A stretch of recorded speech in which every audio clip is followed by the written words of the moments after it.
Have you ever felt it? A quiet signal beneath the noise of your days, a subtle hum in the architecture of your being, suggesting that the life you are living is somehow a size too small for your soul. It is not a loud alarm, but a persistent, gentle pressure, a feeling of being a stranger in your own story, an actor who knows the lines but has forgotten the motivation.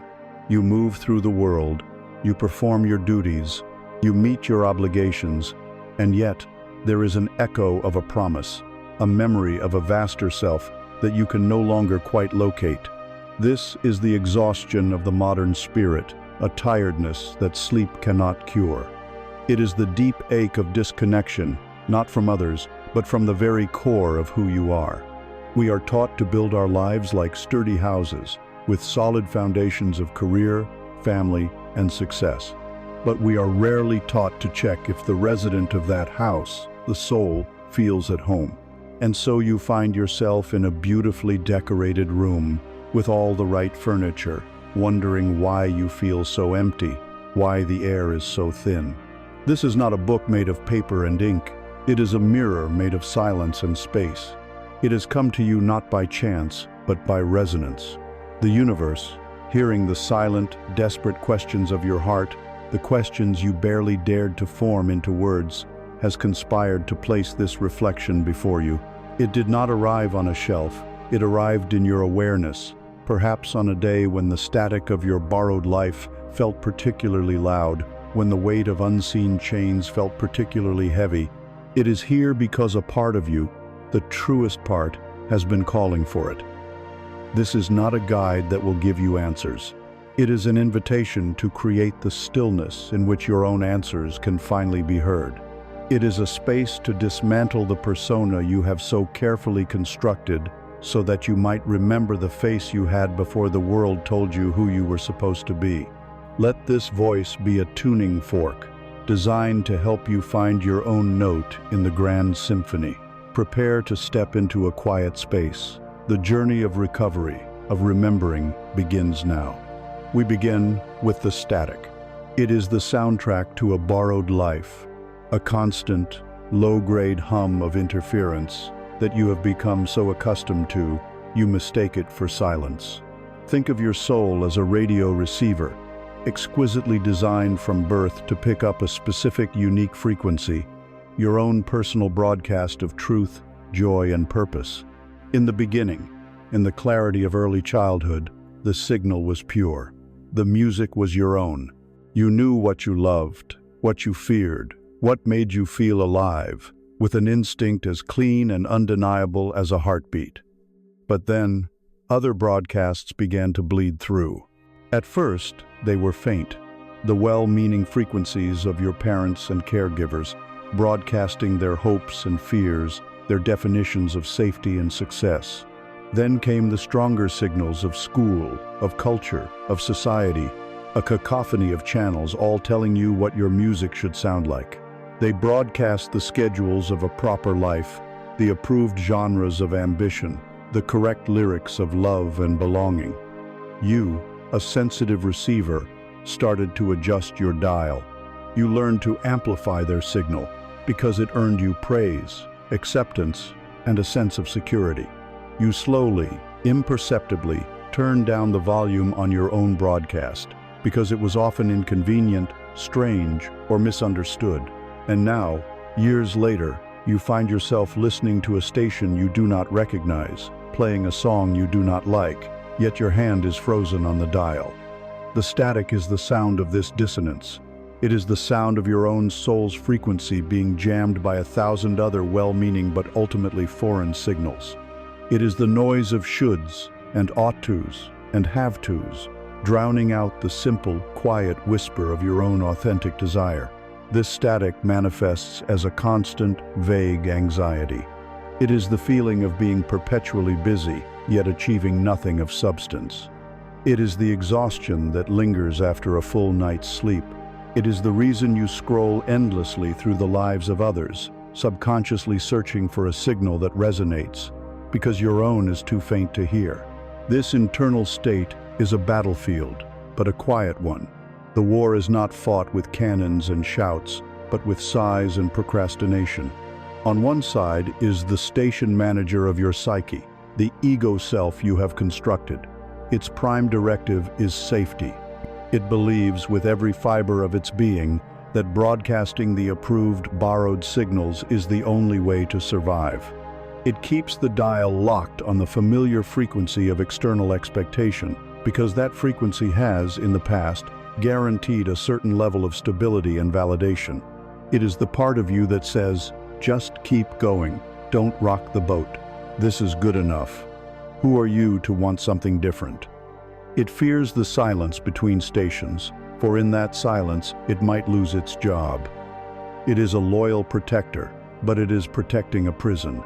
On the other side, there is a ghost in the machine.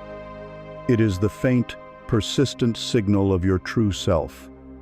It does not argue or command. It communicates not in words, but in feelings. It is the sudden, inexplicable wave of melancholy on a perfectly fine Tuesday afternoon. It is the pang of envy you feel when you see someone else living a life of passion, not because you want their specific life, but because it reminds you that such authentic frequencies exist. It is the restlessness in your bones, the deep, unshakable sense that you are waiting for your real life to begin. This internal conflict is the very source of the static. It is the grinding of gears between the life you are living and the life that is living inside you. The station manager tries to drown out the ghost's signal with more noise, more distraction, more work. It tells you that your unhappiness is a flaw in your character, a failure to be grateful. But the ghost does not go away. It cannot. It is the hum of your own cosmic DNA, the resonant frequency of your reason for being here. The longer you ignore it, the louder the static becomes, until the entire broadcast of your life feels like a painful, meaningless noise. So, how do you begin to change this? How do you cut through the interference? The first step is not to frantically search for your own station. That will only create more panic and noise. You cannot find a new signal while you are still convinced you are supposed to be enjoying the old one. The first, most radical, most powerful step is to simply acknowledge the truth. The broadcast you are currently tuned into is not yours. That is all. It requires a moment of brutal, liberating honesty. It requires you to stop pretending you like the music. You must give yourself permission to name the noise for what it is. It is not your failure. It is not your inadequacy. It is simply interference. This realization is the beginning of all true change. It is the moment you stop blaming the radio for being broken and start questioning the signal it is receiving. It is the act of withdrawing your belief from the borrowed reality. When you can say without shame or judgment, this career path, this definition of success, this way of being in the world, it is not mine. I have been trying to dance to someone else's song. A profound shift occurs. The frantic energy of trying to fix things, of trying to be a better listener to the wrong station, dissipates. It is replaced by a quiet, new kind of space. In that space, there is no immediate answer, and that is terrifying. But it is a clean terror. It is the terror of freedom, not the muffled horror of imprisonment. The core message here is not to find the answer, but to finally, truly, allow the real question to form. And the real question is not, how can I be happy in this life? But, what life is truly mine to begin with? Admitting you are tuned to a borrowed frequency is the act of reclaiming your right to even ask that question. This brings us to a practice, not a grand, life-altering overhaul, but a small, deliberate act of retuning. It is the practice of the one true question. It is a way to begin distinguishing your signal from the static. Every day, perhaps before you sleep, take a moment of silence. Let the noise of the day settle, and then, with an honesty that is meant only for you, with no one else to perform for, ask yourself this one question: what one thing today, however small, was truly mine? Search your day not for accomplishments or failures, but for moments of authentic frequency. Perhaps it was the 2 minutes you spent watching a cloud move across the sky, an act of pure, unproductive being. Perhaps it was a single, honest sentence you spoke when a lie would have been easier. Perhaps it was the flicker of a creative idea you had before the station manager dismissed it as silly or impossible. Maybe it was the quiet decision to listen to a piece of music that truly moved you, instead of a podcast that you felt you should be learning from. Do not judge the answer. In the beginning, you may find that entire days have passed filled only with static. The answer to your question might be nothing. Do not despair. The point of the practice is not to have a long list of authentic moments. The point is to begin listening for them. The act of asking the question is itself the act of turning the dial, even if only by a millimeter. By searching for your signal, you are telling the universe, and more importantly, your own soul, that you are ready to listen. You are creating a new habit, not of action, but of attention. You are training your ear to hear the ghost in the machine, to recognize the hum of your own broadcast. This one true question, practiced over time, will slowly but surely increase the clarity. The static will begin to fade, not because you fought it, but because you stopped giving it your attention. And in the growing silence, a new sound will emerge. It will be faint at first, but it will be clear, and it will be yours.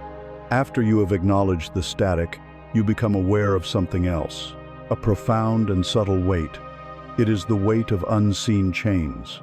These are not crude, iron shackles that bind your wrists and ankles. They are far more insidious, for they were forged from ideas and gifted to you as treasures. They are the limiting beliefs you wear as jewelry, the inherited truths that glitter on your skin but anchor you to the ground. Think of the beliefs you hold about yourself and the world, the ones that feel as fundamental as gravity. I am not a creative person. You have to struggle to be worthy of success. True love is rare, and I am not one of the lucky ones. Be realistic. Ambition leads to disappointment. Each one of these is a link in a chain. They were not placed on you with malicious intent. On the contrary, they were often given to you as acts of love, of protection. They are heirlooms of fear, passed down through generations. Your parents, wanting to shield you from the pain of failure, may have handed you the chain of "don't aim too high." Society, wanting to maintain order, handed you the chain of "know your place." Culture, with its narrow definitions of worth, handed you the chain of "your value is tied to your productivity and appearance." These chains are invisible, which is their greatest power. They don't clank or rattle. They manifest as a limited range of motion in your life. You feel a pull to move in a certain direction, to start the business, to write the book, to pursue the relationship, and you feel an invisible, unyielding resistance. You mistake this resistance for your own inadequacy. You believe it is your own weakness, your own lack of talent, your own sensible limit. You do not realize you are pulling against a chain staked to the ground deep in your past. This is its cruel genius. It convinces you that the cage is the natural size of the world. These chains were forged in the soft, porous metal of your childhood mind. A child does not have the capacity for critical analysis. They have the capacity for absolute belief. A child's psyche is a recording device, capturing everything without a filter. A casual remark from a teacher about your clumsiness becomes the chain of "I am uncoordinated." Witnessing your parents argue about money becomes the chain of "money is a source of conflict and pain." Being praised only for your achievements and not for your being becomes the devastatingly heavy chain of "my worth is conditional." These are not memories you can simply recall. They are conclusions that have become part of your operating system. They are stories you learned so early, you have forgotten they are stories, and now believe them to be the sky itself. They are the silent assumptions that govern your choices, dictate your emotional responses, and define the horizon of what you believe is possible for you. The chain of "I am not good enough" is perhaps the master chain from which all others are hung. It is the central pillar of the invisible prison. Once that belief is installed, you will spend your life consciously or unconsciously collecting evidence to prove it is true, ignoring all evidence to the contrary.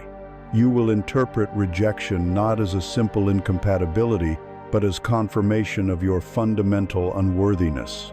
You will see success as a lucky break, a fluke, and live in terror of being found out. This is the weight you feel. It is the immense, exhausting labor of carrying these foundational lies around, and the even greater labor of pretending they are beautiful, necessary truths. Why do we not simply cast them off? If they are so heavy, why do we polish them and protect them? Because in their own way, they provide a perverse sense of comfort. They are the bars of a familiar cage. Within these limits, everything is predictable. The chain that says, "I'm not a leader," elegantly absolves you of the terrifying responsibility of leadership. The chain that says, "I will always be abandoned," prepares you for the end of every relationship, shielding you from the full shock of grief by making it inevitable. These beliefs create a world that, while small and painful, is known. To break a chain is to step into the unknown, and the unknown is the primal fear of the human ego. The ego is the warden of this prison, and it will tell you that the chains are for your own good, that beyond these walls lies only chaos and destruction. This creates the most intimate of all conflicts. It is the war between the soul, which remembers the infinite sky, and the ego, which has grown to love the predictable dimensions of the cell. Your soul yearns for flight, for expansion, for the full expression of its potential. It sends you dreams of soaring. It nudges you with feelings of discontent. It whispers of a vaster reality. But your ego, your warden, pulls you back. It reminds you of the last time you tried to fly and fell. It points to the scars on your knees. It says, "See? Flying is not for you. It's safer here on the ground." And so you stay, caught in the tension between the memory of the sky and the safety of the cage. You live in a state of suspended animation, neither fully captive nor fully free. You are the bird that paces the floor of its cage, wearing a path in the ground, with the memory of a freedom it dare not claim. The beginning of liberation is not a grand escape. It is a subtle, internal shift in perception. It is the moment you begin to see the chains for what they are.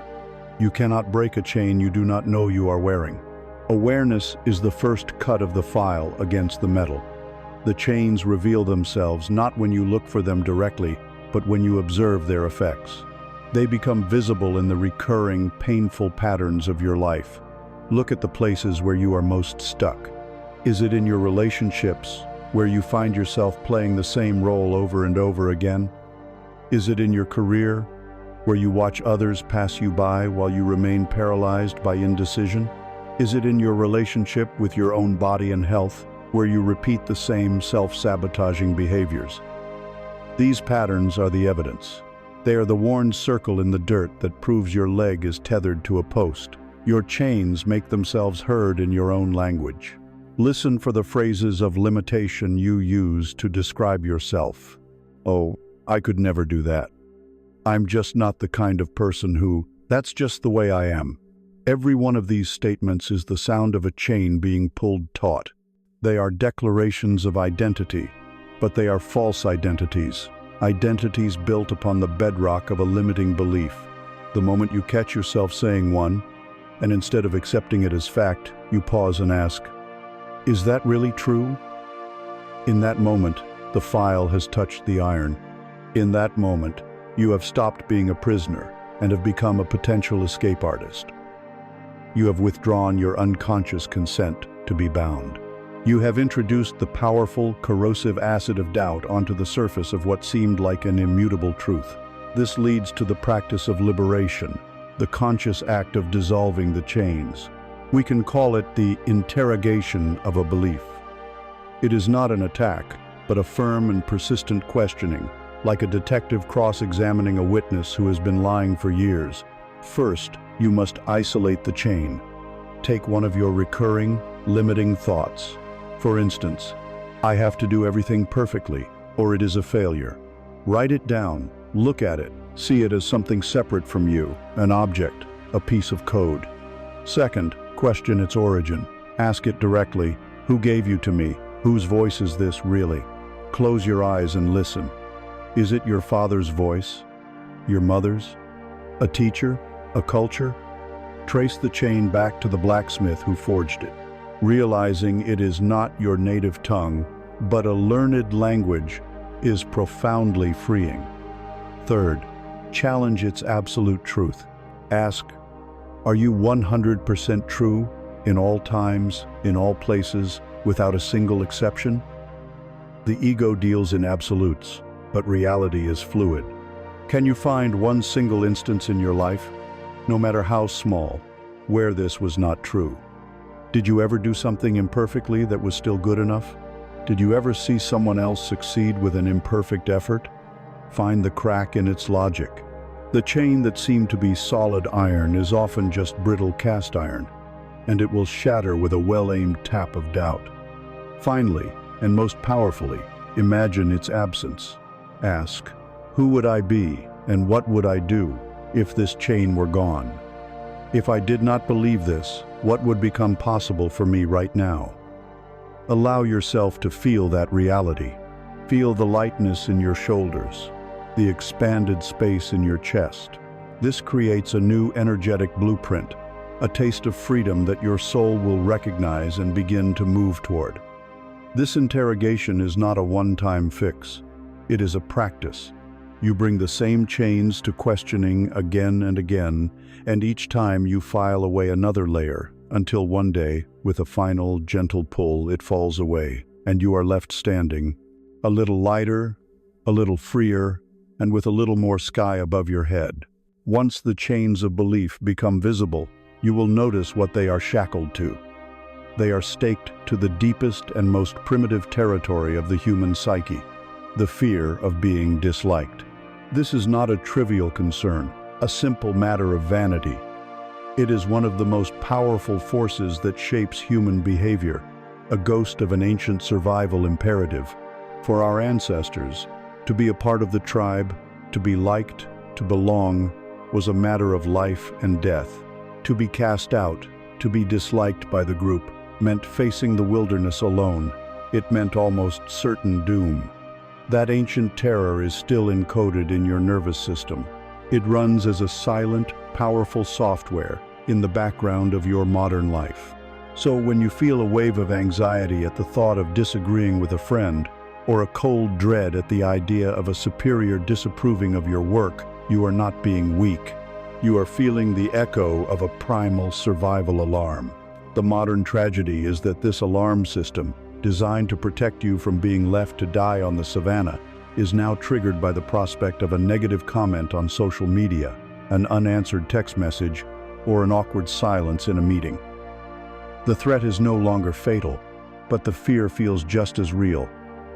This is the foundation of the prison of likability, a cage whose bars are forged from the approval of others. Living inside this prison is a full-time job. It is the exhausting work of people-pleasing. You become a master surveyor of social landscapes, constantly scanning the faces of others for micro-expressions of approval or disapproval. You become a meticulous editor of your own thoughts, sanding down any sharp edges, watering down any strong opinions, and presenting a version of yourself that isn't offensive, agreeable, and palatable.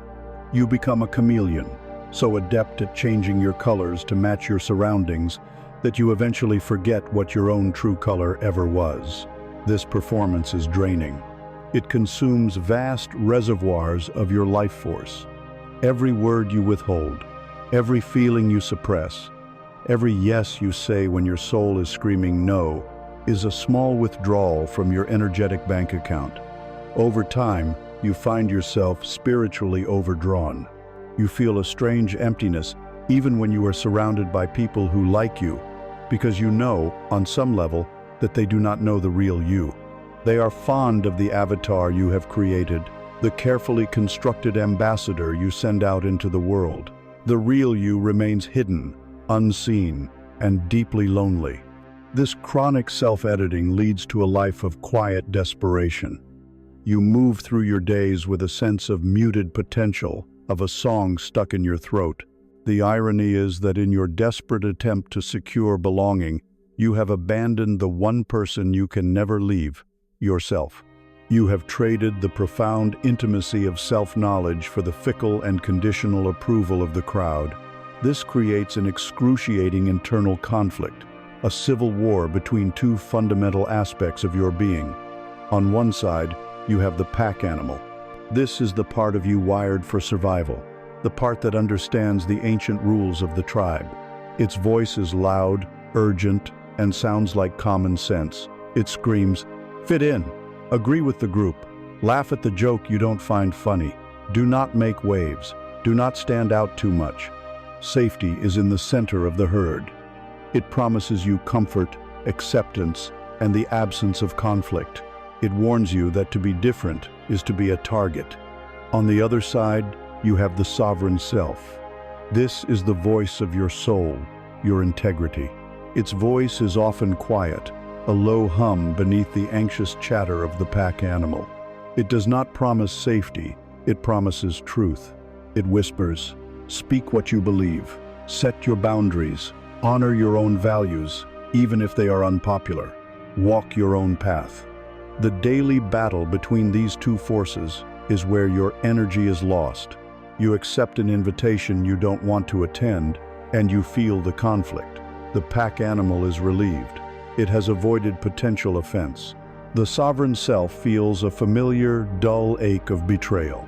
You stay silent in a meeting where you have a valuable idea, and you feel the conflict. The pack animal feels safe from potential criticism. The sovereign self feels diminished, its wisdom invalidated by your own fear. We are conditioned to prioritize the immediate, sharp pain of social rejection over the slow, corrosive pain of self-abandonment. We will choose the long, dull ache of inauthenticity every time, simply to avoid the short, sharp sting of someone else's disapproval. The path to liberation from this prison lies in a radical reevaluation of your nourishment. The approval of others is a very poor food source. It is like sugar. It provides a quick, intense rush of pleasure and validation, but it is empty of real nutrients. It leaves you feeling hollow shortly after, and it creates a dependency, a craving for the next hit. Furthermore, it is an utterly unreliable supply. It can be withdrawn at any moment, for any reason, or for no reason at all. A person's mood, their own insecurities, their own bad day, can cause them to withdraw the approval you have become dependent on, leaving you in a state of panic. Self-approval is the only nutrient that can truly sustain your soul. It is the whole grain bread you bake in your own oven. It is dense, nourishing, and provides steady, long-lasting energy. It is a food source that no one can ever take away from you. The goal, therefore, is not to become aggressive or intentionally difficult or to court disapproval for its own sake. That is simply the other side of the same coin, still giving others the power to define you. The goal is to become indifferent. The aim is to unhook your fundamental sense of self-worth from the volatile stock market of other people's opinions. True freedom is not when everyone likes you. True freedom is when someone can dislike you, or misunderstand you, or even judge you, and it does not destabilize your inner world. It is when their opinion is simply data, information about them and their perspective, rather than a verdict on your own worth. You can hear it, you can consider it, and you can let it go, returning to the steady, internal anchor of your own self-knowledge. To cultivate this power, we can learn from the wind. The wind does not pull the trees to ask for permission to blow. It does not apologize to the mountain for its strength. It does not check if the ocean is in the right mood for waves. The wind simply is. It moves according to its own nature. In its pure, unself-conscious expression of itself, it changes the landscape, it clears the air, it moves the seeds of new life. To be the wind of your own life is the essence of sovereignty. This begins with the practice of sovereign action. This is a quiet, daily discipline, The task is to perform one small action that is born purely from your own inner compass, without consulting, seeking permission from, or worrying about the reaction of anyone else.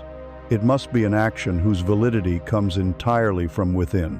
It could be as simple as choosing to listen to the music you love on your commute instead of the news you feel you should listen to. It could be stating your actual opinion on a film, calmly and without apology when asked.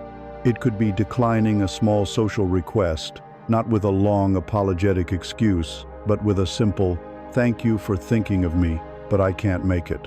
The scale of the action is irrelevant. What matters is its origin. It must come from your truth. Each time you perform a sovereign action, you are building a new neural pathway. You are strengthening the muscle of self-trust. You are teaching your nervous system, through experience, that it is safe to be authentic. You are proving to yourself, in small increments, that you will not be cast out into the wilderness for having a preference or a boundary. You are learning, step by step, how to stop asking for permission to take up space in your own life. You are learning how to become the wind.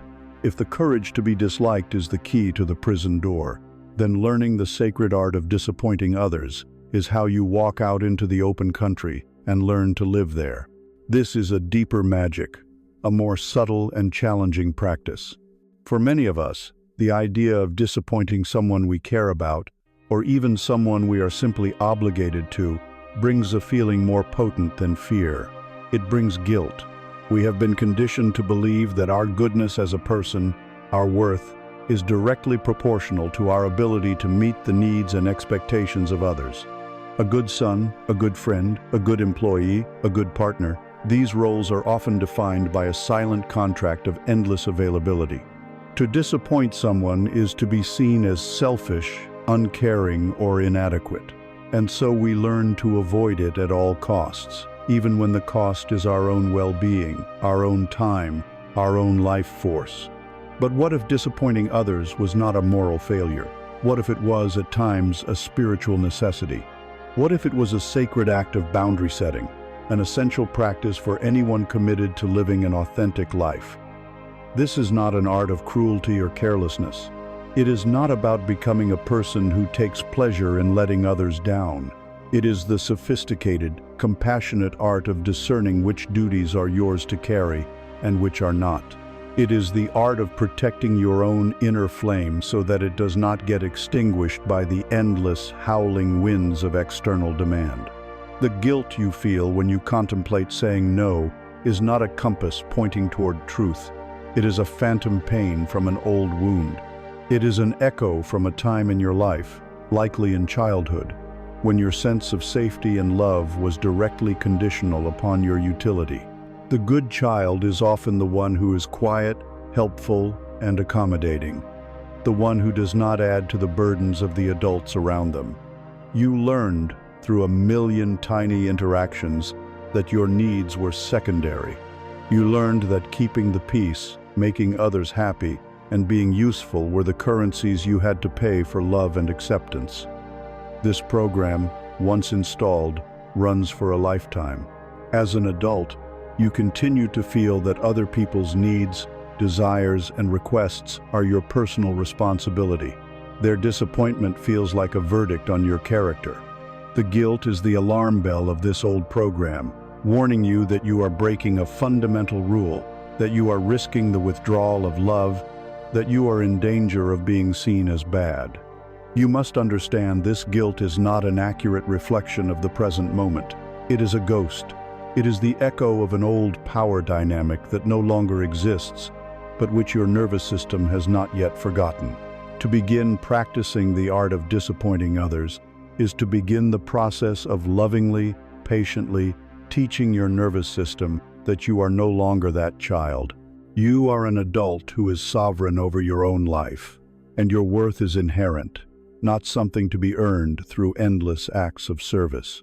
This sets the stage for the most fundamental conflict of an examined life, the battle between perceived duty and sacred duty. Your perceived duties are external. They are loud, urgent, and they arrive from outside of you. They are the expectations of your boss, The demands of your clients, the needs of your extended family, the social obligations of your community. They are often legitimate and important, but their defining characteristic is that they are imposed upon you. Your sacred duties, on the other hand, are internal. They are quiet, subtle, and they emanate from the core of your being. They are the duty to get enough sleep, the duty to nourish your body with good food, the duty to protect a quiet hour for your creative work, the duty to be present with your partner or your children, not just physically, but mentally and emotionally, the duty to sit in silence and listen to the state of your own soul. In the triage of daily life, we almost always sacrifice the sacred for the perceived. We will cancel our time for rest to meet a deadline. We will abandon our creative project to attend a social function we don't care about. We will show up physically for our families while our minds are still churning with the demands of work. We do this because the consequences of failing in our perceived duties are immediate and obvious. An angry boss, a disappointed friend, a disapproving relative. The consequences of failing in our sacred duties are slow, invisible, and corrosive. It is a gradual hollowing out of the self. It is the slow death of the soul by 1,000 tiny cuts. The sacred art of disappointing others is the conscious, deliberate choice to prioritize your sacred duties, even when, and especially when, it means you must fail in a perceived duty. It is the understanding that you cannot pour from an empty cup, and that fulfilling your sacred duty to keep your own cup full is your primary responsibility. Here lies the transformational insight. Behind every no is a hidden, powerful yes. We have been trained to focus on the rejection inherent in the no. We see it as an act of closing a door, but you must train yourself to see it as an act of opening a different door, a door that leads back to yourself. When you say, "No, I cannot take on that extra project at work," you are not just rejecting your boss. You are saying, "Yes, I will protect my mental health and ensure I have the energy to do my existing work with excellence." When you say, "No, I am sorry, I cannot make it to that party," you are not just disappointing the host. You are saying, "Yes, I will honor my body's need for a quiet evening of rest and restoration." When you say, "No, I cannot lend you money right now," you are not just refusing a friend. You are saying, "Yes, I will maintain my own financial stability and honor the boundaries that keep me feeling safe and secure." To disappoint someone else is often the unavoidable price of admission for refusing to betray yourself. Read that again. It is the sacred transaction. You are choosing the clean, temporary discomfort of another's disappointment over the toxic, lingering poison of self-abandonment. This reframes the entire act. It ceases to be an act of selfishness and becomes an act of profound self-respect. You begin to see that your no is not a weapon you use against others, but a shield you use to protect the quiet, sacred space within you where your own truth resides. To learn this art, you must approach it as an art, with practice, patience, and a focus on small gestures. Think of your life, your time, and your energy as a garden.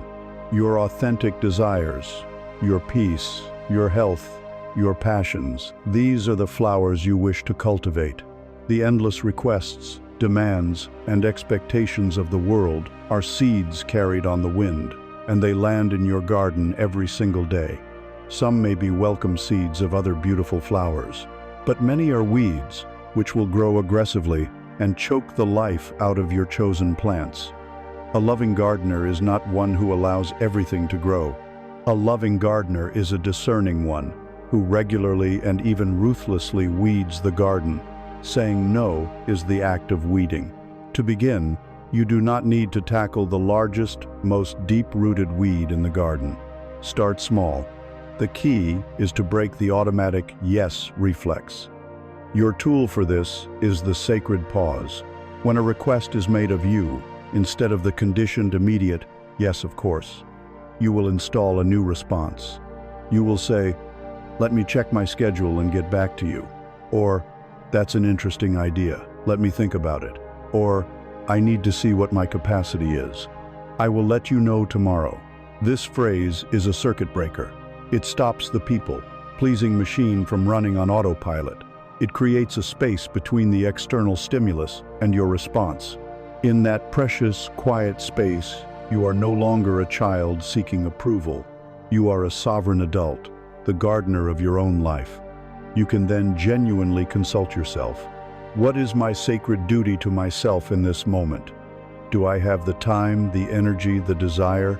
Does this align with what is most important to me? You can then make a choice from a place of consciousness, not conditioning. And whether your answer is yes or no, it will be an honest one, and you will have honored the sacred ground of your own garden. We have arrived at a critical juncture in this inner journey, a place where the path seems to turn directly into the fire we have spent our entire lives trying to avoid. This is the territory of our pain. For most of us, our relationship with emotional pain, with anxiety, sadness, grief, fear, depression is one of warfare. The moment these feelings arise, we declare them enemies. We see them as intruders in the peaceful kingdom of our mind, as evidence that something has gone horribly wrong. Or worse, we see them as a punishment, a sign of our own personal failure, to be happy, to be strong, to be normal. And so we mobilize our arsenal. We fight back with distraction, burying the feeling under a mountain of work or entertainment. We numb it with alcohol, with food, with scrolling, with any substance or activity that will offer a temporary ceasefire. We try to outthink it, to analyze it into submission, trapping it in the labyrinth of the intellect. We resist, we brace, we fight. But here is the fundamental truth you must grasp.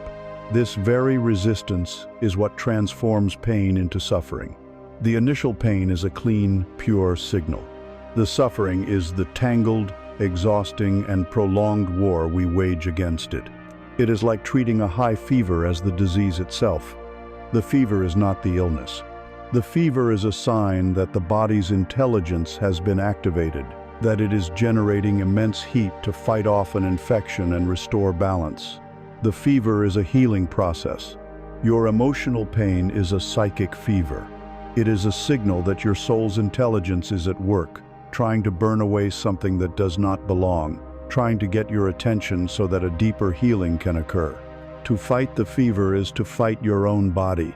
To fight your pain is to fight your own soul. This instinct for warfare is not your fault. It is a deeply conditioned response. The culture we live in markets happiness as a commodity, a permanent state that can and should be achieved.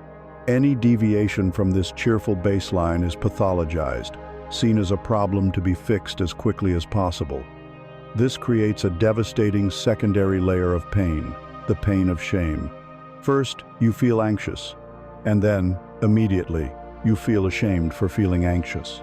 First, you feel the deep well of sadness, and then you feel guilty for being sad, for being a downer, for failing at the project of relentless positivity. This shame is the engine of resistance. It is what tells you that this feeling must be hidden, denied, and eradicated at all costs. But look at the sheer exhaustion of this internal battle. Imagine the amount of life force you expend every single day holding these feelings at bay. It is the energy of a dam holding back a river. It requires constant vigilance, constant reinforcement. It is a 24-hour-a-day job, and the salary is a slow, steady depletion of your vitality. The tragedy is that the feelings themselves, if allowed to simply be, often have far less energy than the resistance we mount against them. A wave of sadness, if you allow it to wash over you without fighting, might crest and recede in a matter of minutes. But the resistance to that sadness, the story you build around it about how you shouldn't be sad and what it means about you, can last for decades. The resistance is what traps the feeling. It keeps the messenger locked in the basement, where its desperate attempts to be heard become louder, more distorted, and more painful over time. This brings you to a crossroads you face 100 times a day. It is the choice between numbing and listening. On one path, there is the seductive call of anesthesia. It is the promise of immediate relief. The phone in your pocket offers an infinite scroll to distract you from the ache in your chest. The refrigerator offers food to swallow down the lump in your throat. The streaming service offers a 10-hour binge to escape the deafening silence of your own mind. The bottle offers a way to blur the sharp edges of your grief. These are the modern anesthetics for the soul. They work for a little while. They numb the nerve, but they do not heal the wound. In fact, they often make it worse, for they add the side effects of addiction, of wasted time, of self-loathing to the original pain. This path offers the illusion of comfort, but it is the path of prolonged suffering. For the messenger you are silencing will only return, and it will knock louder next time. The other path is terrifying. It is the counterintuitive, radical invitation to turn toward the pain. It is the courage to put down the phone, to close the refrigerator, to turn off the television, and to simply be with the feeling. It is the choice to sit in the fire. It is the willingness to listen. This path requires a kind of bravery that our society does not celebrate. It is not the bravery of the soldier, but the bravery of the mystic. It is the courage to believe that your pain will not destroy you, to trust that there is wisdom hidden within it. This is the moment of truth. Do you run from yourself yet again? Or do you finally stand your ground, not in aggression, but in quiet, open curiosity? This is where you can enact the great alchemical transformation, to reimagine your pain, not as a punishment or a flaw, but as a divine messenger. Personify it.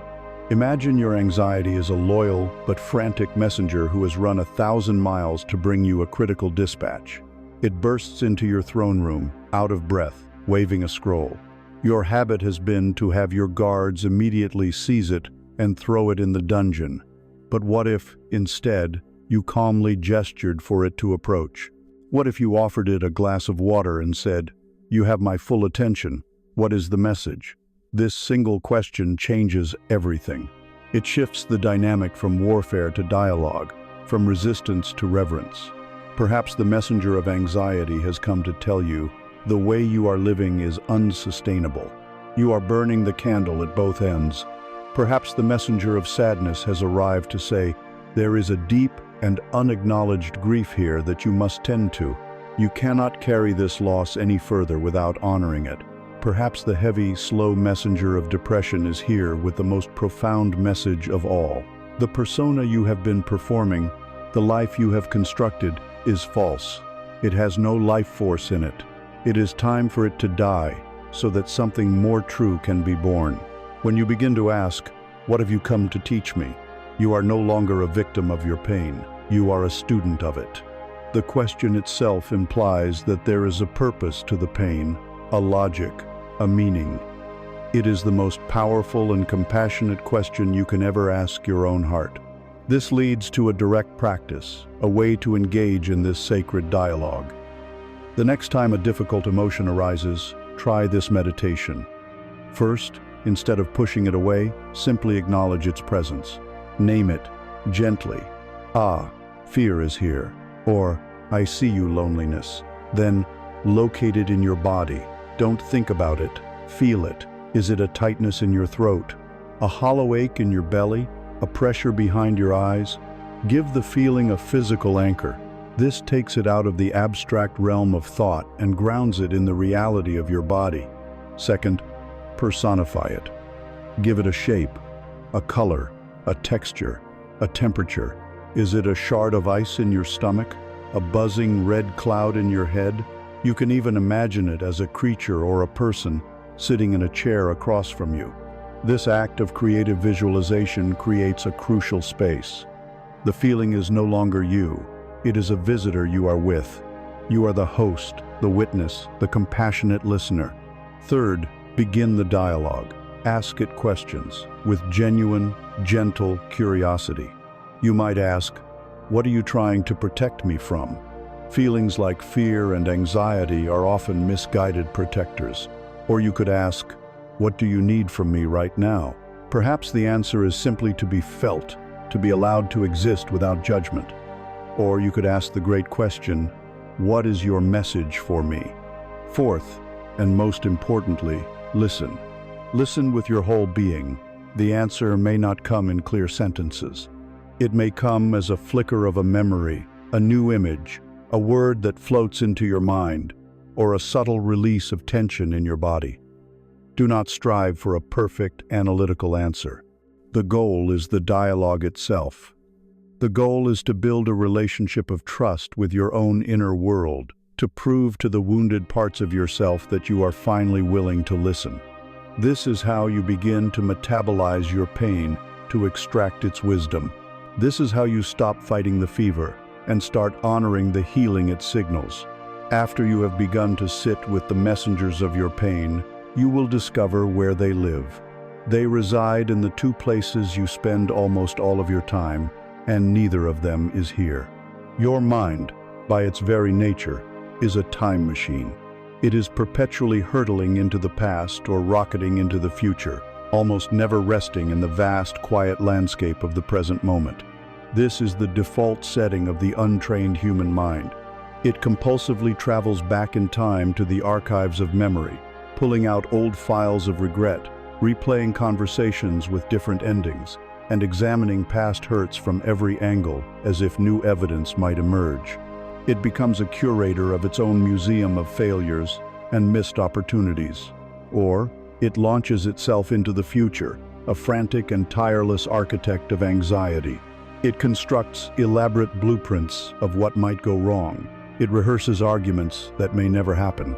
It plays out 1,000 worst-case scenarios, all in a misguided attempt to prepare and control the uncontrollable.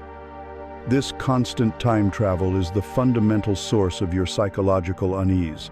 The past, when endlessly ruminated upon, generates depression, guilt, and shame.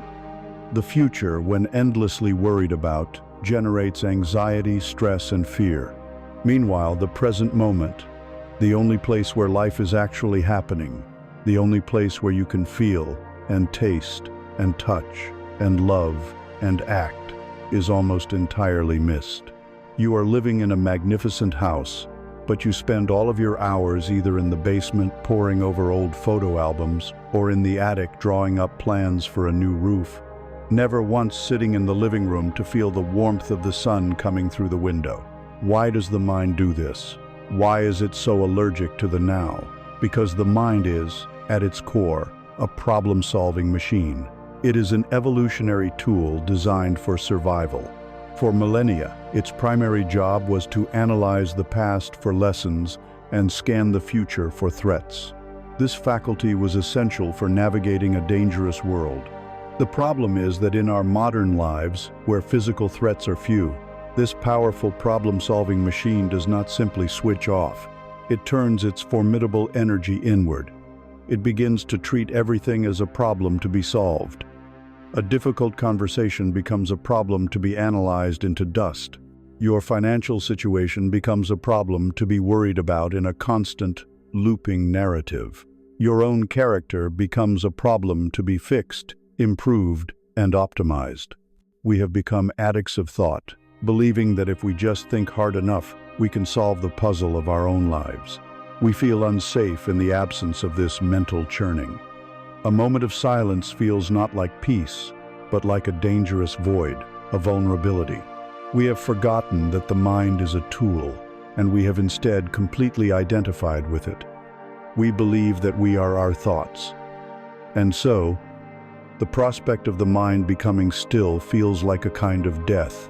The continuous stream of thought, this internal narrator, becomes the proof that we exist.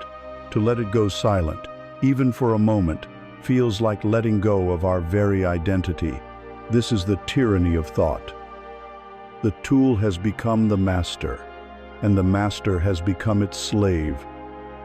Forced to live in the noisy, frantic workshop of the mind, this creates a deep internal conflict, a tension between the two fundamental states of being available to you, the state of doing and the state of being. Your mind is always in the mode of doing. It is doing analysis, doing planning, doing judging, doing remembering, doing worrying. It is a whirlwind of ceaseless activity. It justifies its existence by its busyness. The state of being, however, is radically different. It requires no activity. It is not about achieving or fixing or figuring anything out. It is a state of simple, open, non-judgmental awareness. It is pure presence. The conflict arises because every aspect of our culture validates doing and dismisses being. We are praised for our productivity, for our ability to multitask, for our ambition. To simply be is equated with being lazy, unproductive, or wasteful. You can feel this conflict inside you. When you try to sit still, even for a minute, your mind immediately presents you with a to-do list, a worry, a problem that needs your urgent attention. You feel a profound sense of guilt for taking a moment to do nothing. It feels indulgent, irresponsible.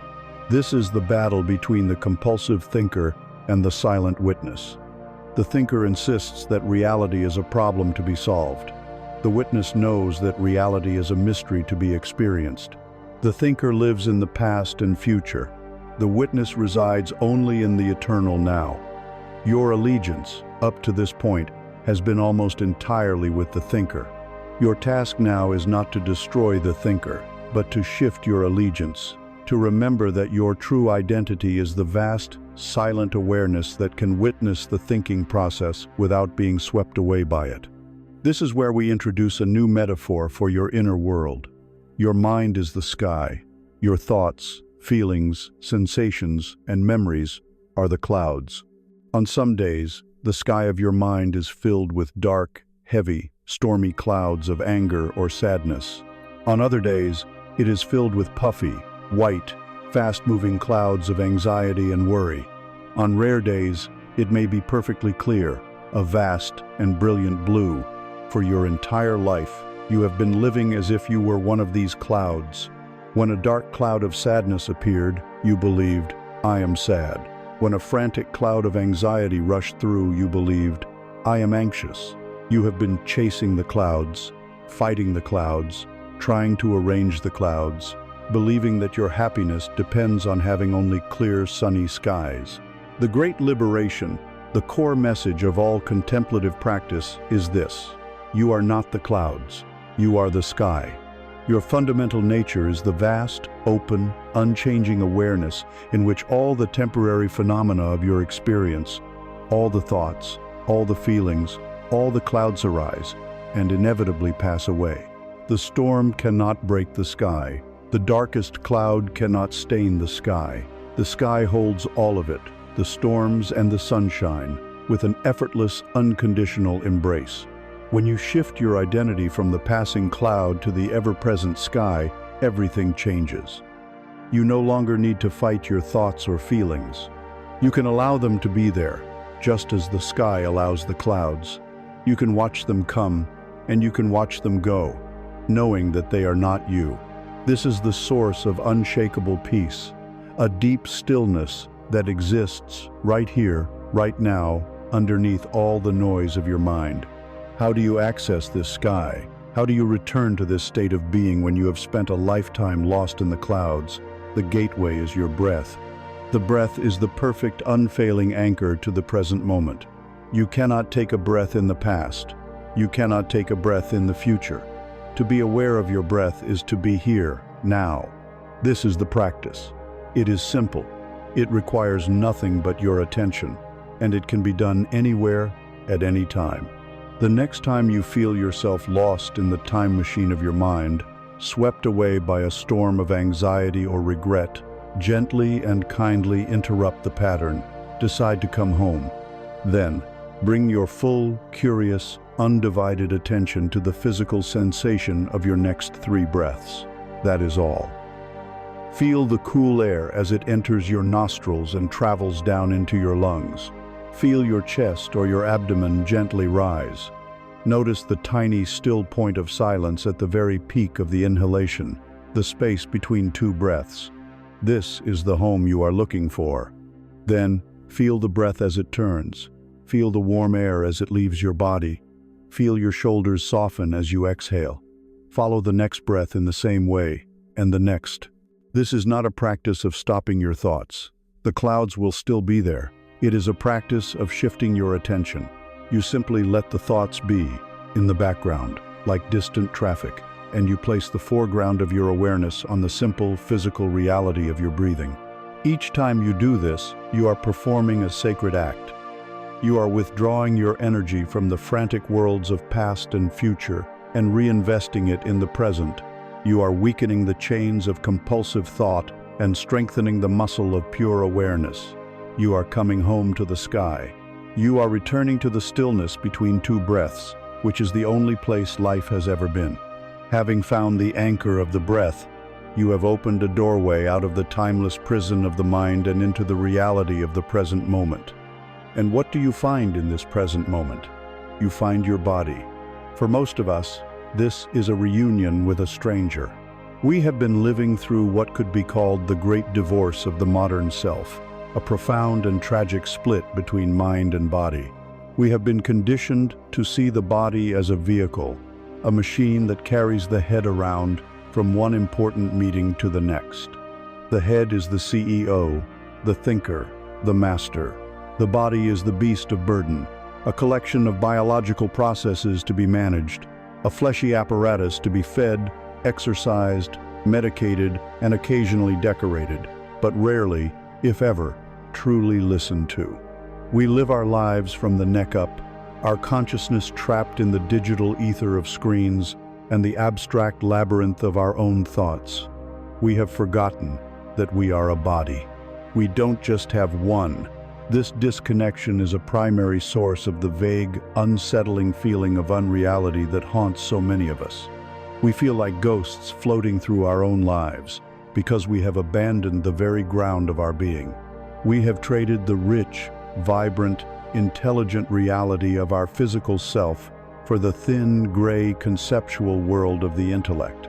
The journey home to yourself must, therefore, be a journey down, out of the noisy attic of the mind and into the wise, silent rooms of the body. Your body is not a dumb machine. It is an oracle. It is a living library of truth, a sensitive instrument that constantly registers and archives the reality of your experience on a level far deeper than your conscious mind can comprehend. Every experience you have ever had is stored not just as a mental memory, but as a somatic imprint. The unresolved fear from your childhood lives on as a chronic tightness in your shoulders. The unspoken grief resides as a persistent ache in your chest. The joy you felt on a sunlit afternoon is stored in the memory of what it feels like for your body to be open and relaxed. The body speaks a language that existed long before words. It is the language of pure sensation, of warmth and coldness, of tightness and openness, of heaviness and lightness, of expansion and contraction. This language is incorruptible. Your mind is a masterful liar. It can construct elegant justifications for staying in a job you hate. It can weave elaborate narratives to convince you that an unhealthy relationship is actually love. The ego is a spin doctor, constantly editing reality to fit its preferred story. But your body cannot be fooled. Your body will tell you the unvarnished truth. When you are in the presence of someone who is not safe, your mind might try to be polite and rational, but your body will register a subtle clenching in your gut, a primal signal of distrust. When you are contemplating a path that is truly aligned with your soul, your mind might raise 1,000 doubts, but your body will respond with a feeling of expansion, of warmth, of a resonant humming yes. It knows. It has always known.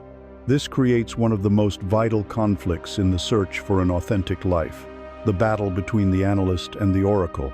The analyst is your rational mind.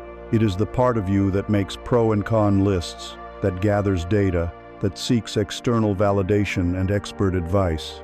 It believes in logic, in evidence, in what can be articulated and measured. The analyst trusts the spreadsheet. It is a valuable tool for certain tasks, but it is utterly blind to the deeper currents of your life. The oracle is your body's innate intelligence. It does not speak in spreadsheets, It speaks in gut feelings.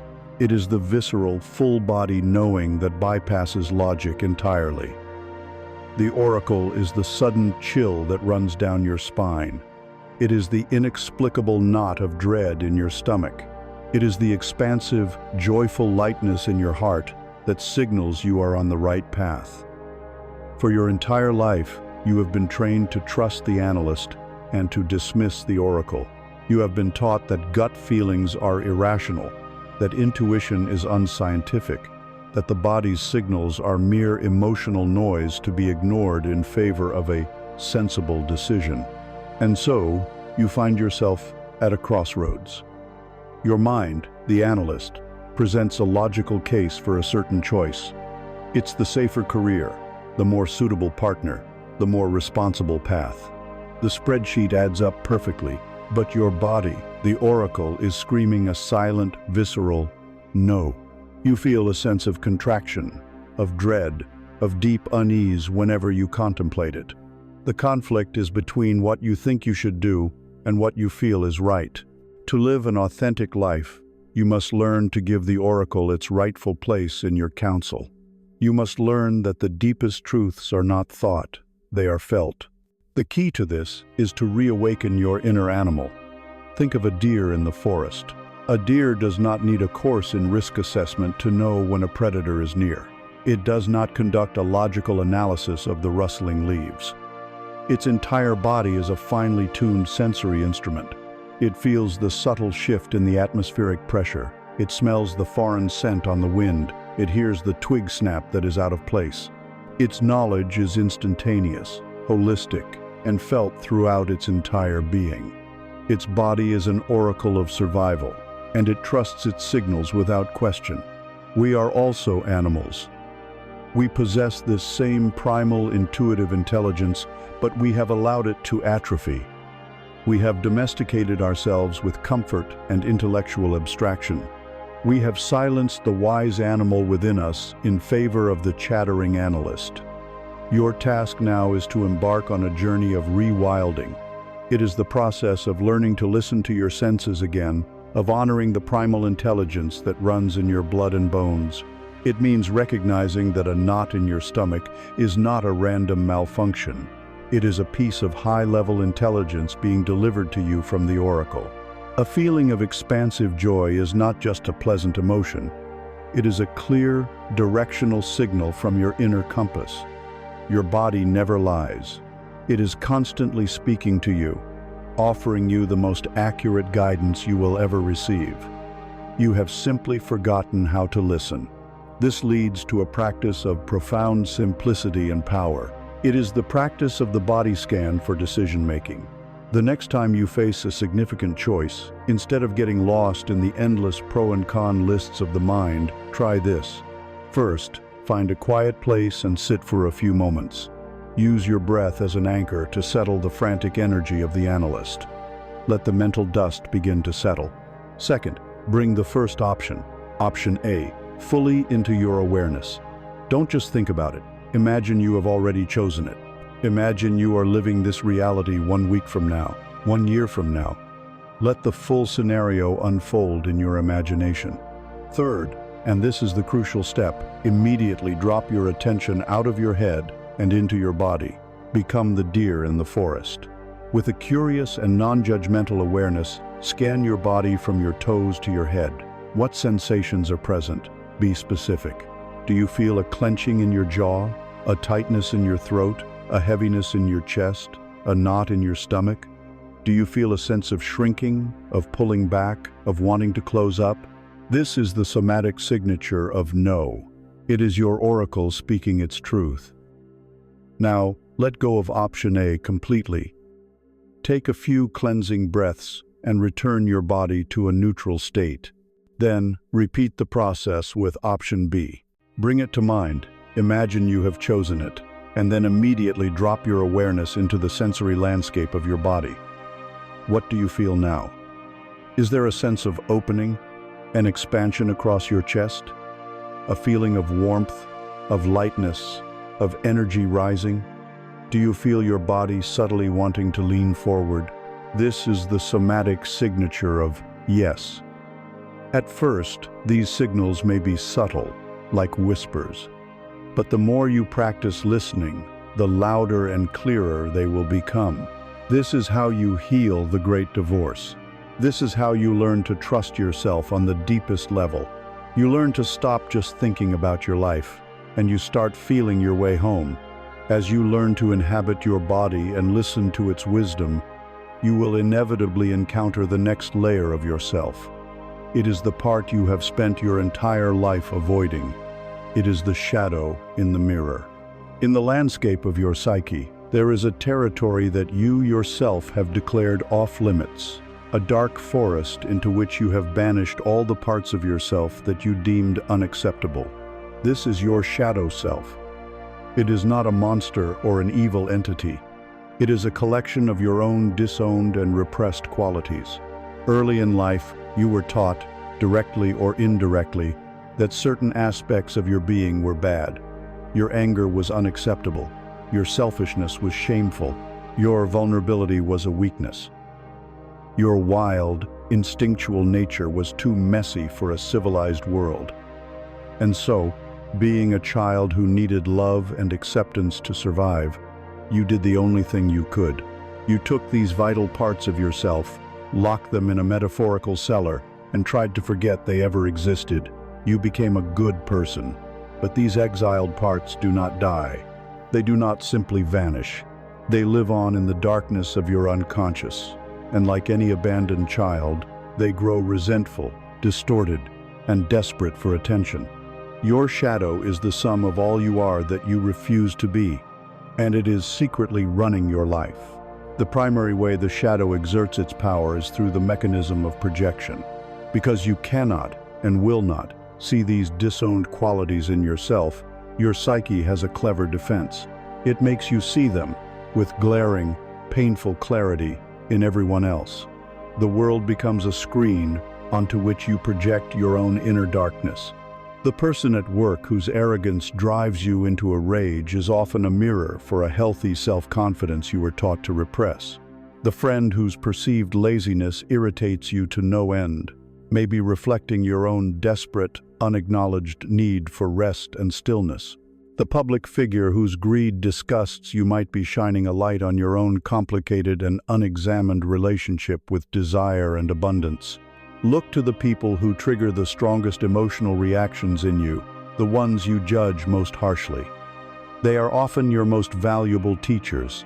They are unwitting messengers from your own shadow, showing you the parts of yourself you have refused to claim. Your disproportionate emotional charge, the sheer intensity of your anger or annoyances, the clue. A calm disagreement is one thing, but a hot, obsessive judgment is the telltale sign that your own shadow has been activated. You are not just reacting to them, you are reacting to an exiled part of yourself that you see in them. As long as the shadow remains unconscious, you will be its puppet, forever pointing fingers at the world, never realizing that 3 fingers are pointing back at yourself. This creates the central conflict of maturation, the war between the curated self and the whole self. The curated self is your persona, your mask.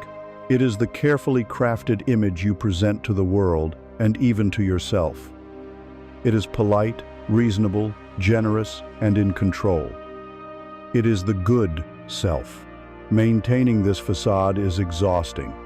It requires a constant, vigilant inner police force to monitor your thoughts, feelings, and impulses, ensuring that no shadow elements leak through the cracks. It is a life of performance, and the stage is every single interaction you have. On the other side is the deep, cellular, soul-level yearning for wholeness. Wholeness is not the same as perfection. Perfection is an impossible standard set by the ego. Wholeness is a possibility offered by the soul. Wholeness does not mean eliminating your darkness. It means integrating it.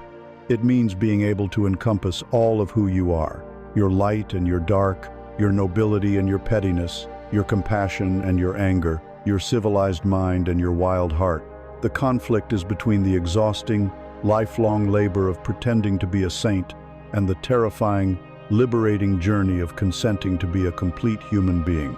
The primary fear is that if we even acknowledge our shadow, it will consume us.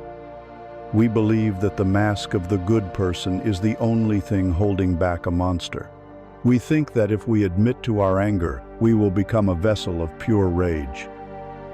If we admit to our selfishness, we will become a narcissist. So we keep the cellar door locked, bolted, and barricaded, terrified of what might happen if the prisoner ever got out, not realizing we are the jailer, the prisoner, and the prison itself. The great secret, the core message of this deep work, is that your shadow holds a treasure. The parts of you that you have exiled contain immense power, vitality, and wisdom.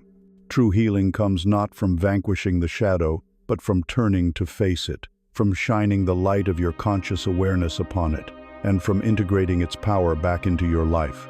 In your repressed anger lies the energy for setting powerful boundaries and saying no. In your repressed selfishness lies the key to radical self-care and honoring your own needs. In your repressed vulnerability lies the capacity for deep intimacy and connection. In your repressed wildness lies your connection to creativity, intuition, and joy. Everything you need to be a whole and powerful human being is already inside you. But half of it has been locked in the dark.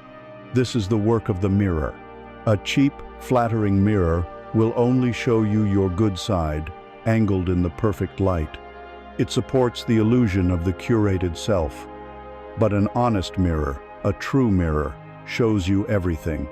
It shows you the light in your eyes and the weariness beneath them. It shows you the strength in your jaw and the tension held within it. It reflects your beauty and your scars.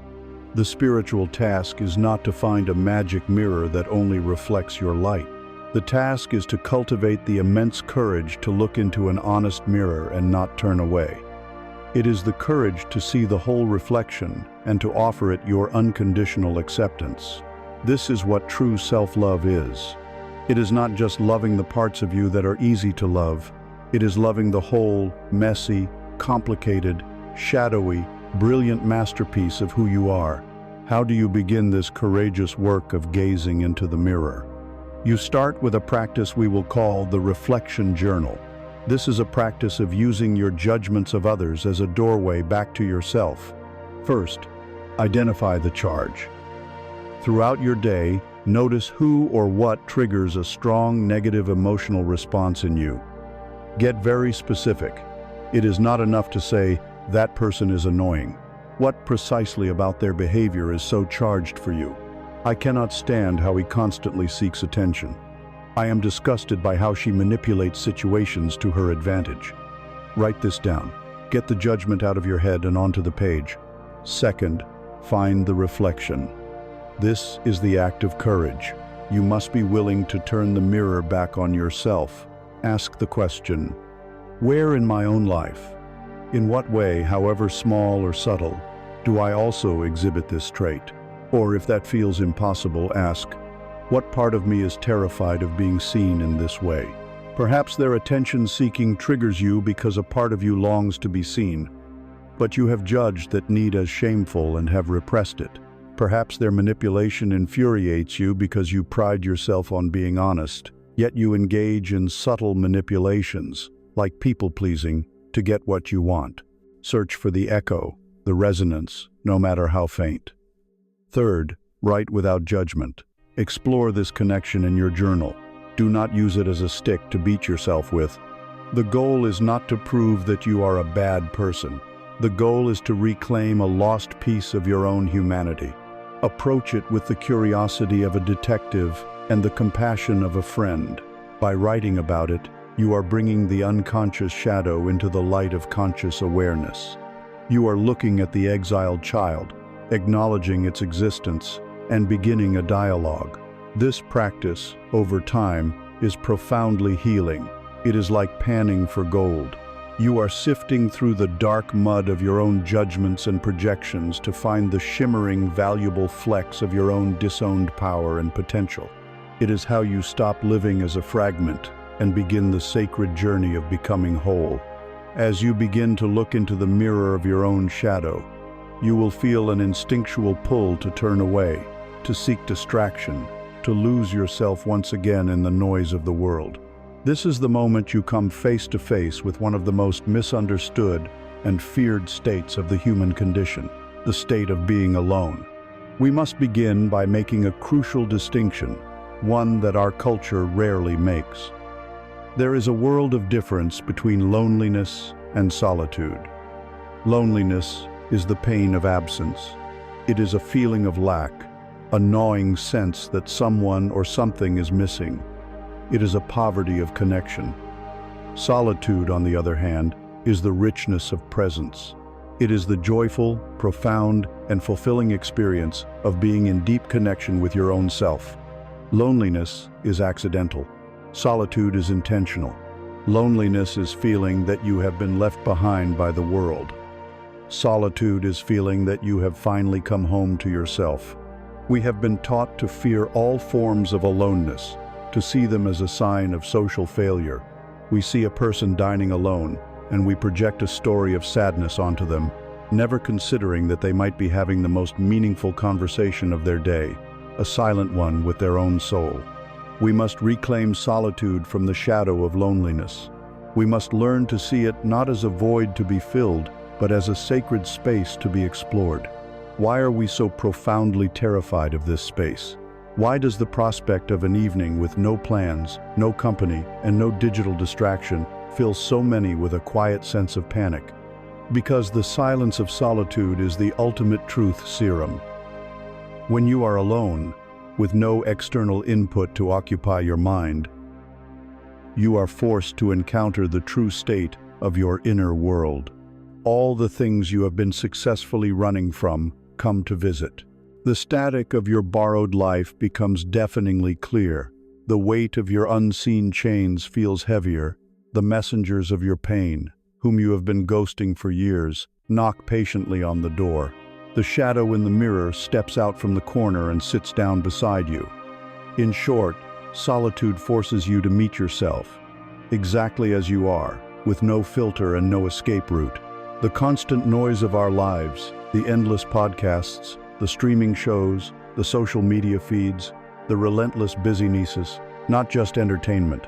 It is a massive, collective, and highly effective strategy for avoiding the discomfort of this self-encounter. We are running from the very conversations that could heal us. We use the noise of the world to drown out the signal of our own soul. The fear of being alone is not a fear of boredom. It is a fear that in the silence, we will discover that we do not like the company we are keeping. It is the fear that our own inner landscape is a barren, haunted, or chaotic place, and we would rather be anywhere else but there. This creates a fundamental conflict between two ways of perceiving this state of aloneness. The ego, the curated self, perceives solitude as a void. It feels like an emptiness, a dangerous vacuum that must be filled at all costs. The ego defines itself through interaction, reflection, and external validation. It needs things to do, people to talk to, problems to solve. In the absence of these things, it feels like it is dissolving, and this feels like death. The ego's frantic response to solitude is to immediately search for a distraction, anything to fill the terrifying emptiness and reaffirm its own existence. This is the urge you feel to immediately pick up your phone the moment you are left alone for more than 30 seconds. On the other side, the soul perceives solitude not as a void, but as a crucible. A crucible is the vessel used by alchemists, a high-heat container where base metals like lead are broken down and transformed into gold. Solitude is the crucible of the spirit. It is not an empty space, it is a potent space. It is a container for transformation. It is the only place where the lead of your conditioned personality, your fears, and your false beliefs can be subjected to the intense heat of your own awareness and be transmuted into the gold of self-knowledge, wisdom, and authenticity. The internal conflict is therefore between the ego's desperate urge to fill the space and the soul's courageous willingness to enter the space and allow the alchemical process to unfold. This is the core message of this teaching. Solitude is the sacred laboratory of the soul, and no meaningful transformation can happen without it. Consider the most powerful metaphor for transformation in nature, the chrysalis. A caterpillar, in order to become a butterfly, must retreat. It does not undergo this radical change at a party or in a committee meeting. It instinctively seeks out a place of absolute solitude, spins a chrysalis around itself, and hangs, suspended and alone. Inside that silent, solitary container, a process of utter dissolution occurs. The caterpillar's old form completely liquefies, becoming a kind of primordial, imaginal soup. Everything it once was must come undone. From this state of complete surrender and dissolution, within the safety and seclusion of the chrysalis, the new form of the butterfly begins to organize itself. Our own spiritual and psychological transformations require a similar process. We must be willing to retreat into the chrysalis of solitude. We must create a container in our lives where we are free from the constant input of the world, a space where the false, caterpillar self can be allowed to dissolve. It is in solitude that we can finally hear our own thoughts instead of the world's opinions. It is in solitude that we can feel our own feelings without needing to manage anyone else's reaction to them. It is in solitude that we can finally let go of who we have been and allow the blueprint of who we are becoming to emerge. This necessitates a deliberate practice. You must actively court solitude. It will not simply happen in our noisy world. You must schedule it, defend it, and treat it as sacred. We will call this practice the date with the self. Treat it with the same respect you would a romantic engagement or an important business meeting. First, schedule it. Look at your calendar and block out a period of time. It does not have to be a long time. Start with 30 minutes once a week. Put it in your calendar. Date with self. This act alone is a powerful statement of intent. Second, create the container. Define the terms of the date. The most important rule is this: no electronic distractions. No phone, no computer, no television. The purpose is to be alone with your own consciousness, not with the disembodied consciousness of the internet. Your date can be a walk in nature, sitting on a park bench, lying on the floor of your living room listening to music, or simply sitting in a chair with a cup of tea and a journal. Third, set an intention, or not. You might simply intend to be present and see what arises. Or you might bring a specific question to your solitude, a problem you are wrestling with, and allow your deeper intelligence to work on it without the frantic pressure of the analyst. Fourth, embrace the discomfort. It is almost certain that the first 5 or 10 minutes will feel awkward, boring, or intensely anxious. Your mind, addicted to distraction, will go into withdrawal. You will feel a powerful urge to do something, to check something. This is the gateway. Your job is to simply notice this urge and stay put. Breathe through it. Acknowledge the discomfort without acting on it. This is you, taming the frantic monkey of your mind. By staying past this initial barrier, you enter the crucible. You enter the quiet space where true insight can arise. By practicing this week after week, you will transform your relationship with yourself. You will move from fearing your own company to cherishing it. You will discover that the void you feared was actually the space you needed, and that in the heart of solitude, you were never truly alone at all.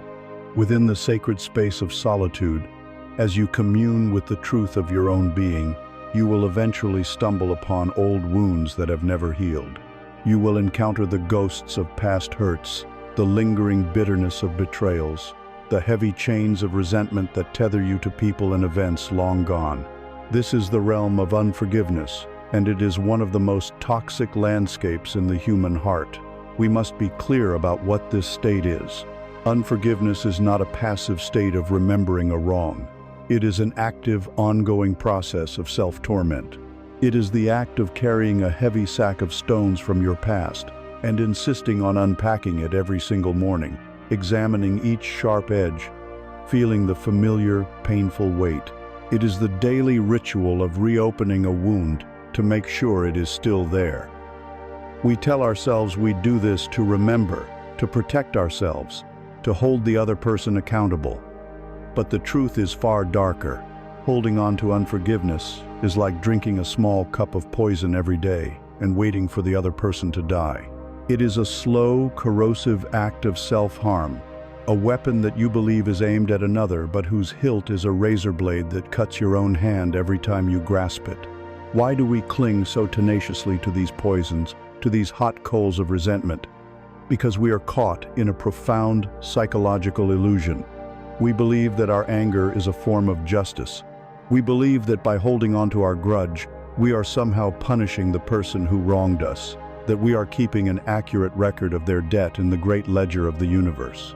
We appoint ourselves the judge, jury, and jailer, and we sentence the other person to be forever imprisoned in our bad opinion of them.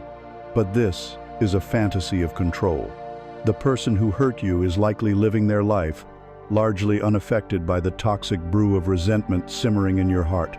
The prison you have so carefully constructed is holding only one inmate: you. Your anger, your obsessive thoughts, your replaying of the events, these things occupy your precious mental real estate. They consume your vital life force.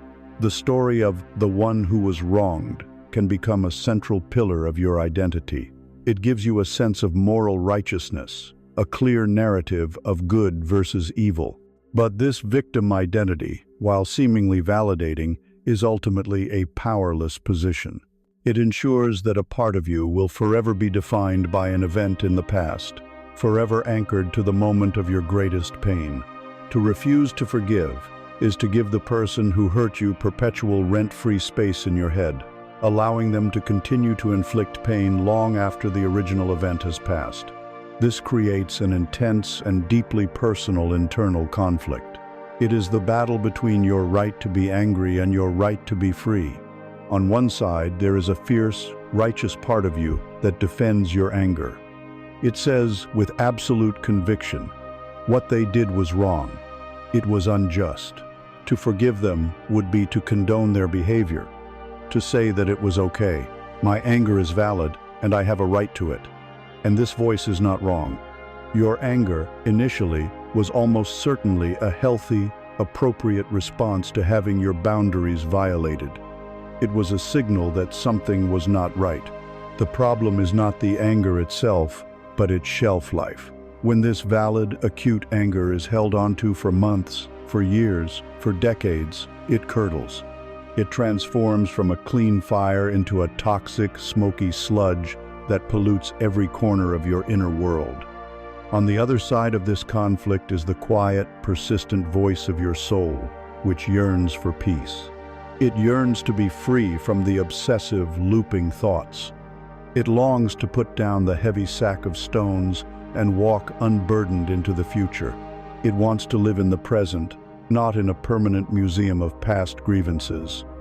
The conflict, therefore, is a choice between being right and being free. You can cling to the righteousness of your anger, or you can choose the profound, liberating peace of letting it go. You must eventually ask yourself the ultimate question: which do I value more, my grievance or my freedom? To make this choice, you must understand what forgiveness truly is, and more importantly, what it is not. Let us dismantle the myths. Forgiveness is not condoning the hurtful behavior. It is not saying, what you did was okay, what they did was not okay. Forgiveness is not forgetting. The memory may always be there, but forgiveness allows the emotional charge, the poison, to drain out of the memory. Forgiveness is not necessarily reconciliation. It does not mean you have to welcome that person back into your life, especially if they are unsafe. You can forgive someone completely and still choose to never see them again. And most importantly, forgiveness is not something you do for the other person. It is not a gift you bestow upon them because they deserve it. They may not deserve it. Forgiveness is a gift you give to yourself. It is the ultimate act of radical self-care. It is the decisive, self-loving act of taking the scissors and cutting the energetic cord that has bound you to the person and the event that hurt you. It is the declaration that you will no longer allow your present happiness to be held hostage by your past pain. Think of it this way. Holding on to resentment is like grasping a burning coal with the intent of one day throwing it at your enemy. But the whole time you are waiting for that perfect moment, the coal is searing your own flesh. Forgiveness is simply the moment you decide to open your hand and drop the coal. Not because they don't deserve to be burned, but because you deserve to be free from the agony of holding it. This internal act of liberation can be powerfully supported by an external ritual, a practice we can call the write and burn ritual of release. This is a way to give tangible form to the act of letting go. First, find a time and space where you will not be disturbed. Take a piece of paper and begin writing a letter to the person you are ready to forgive. This is the letter you will never send, so do not censor yourself. Pour every last drop of your pain, your anger, your disappointment, and your grief onto the page. Tell them exactly how their actions affected you. Say all the things you wish you could have said, all the things you have been replaying in your mind. Hold nothing back. Let the paper absorb the full weight of your burden. When you feel that you have expressed everything, move to the second part.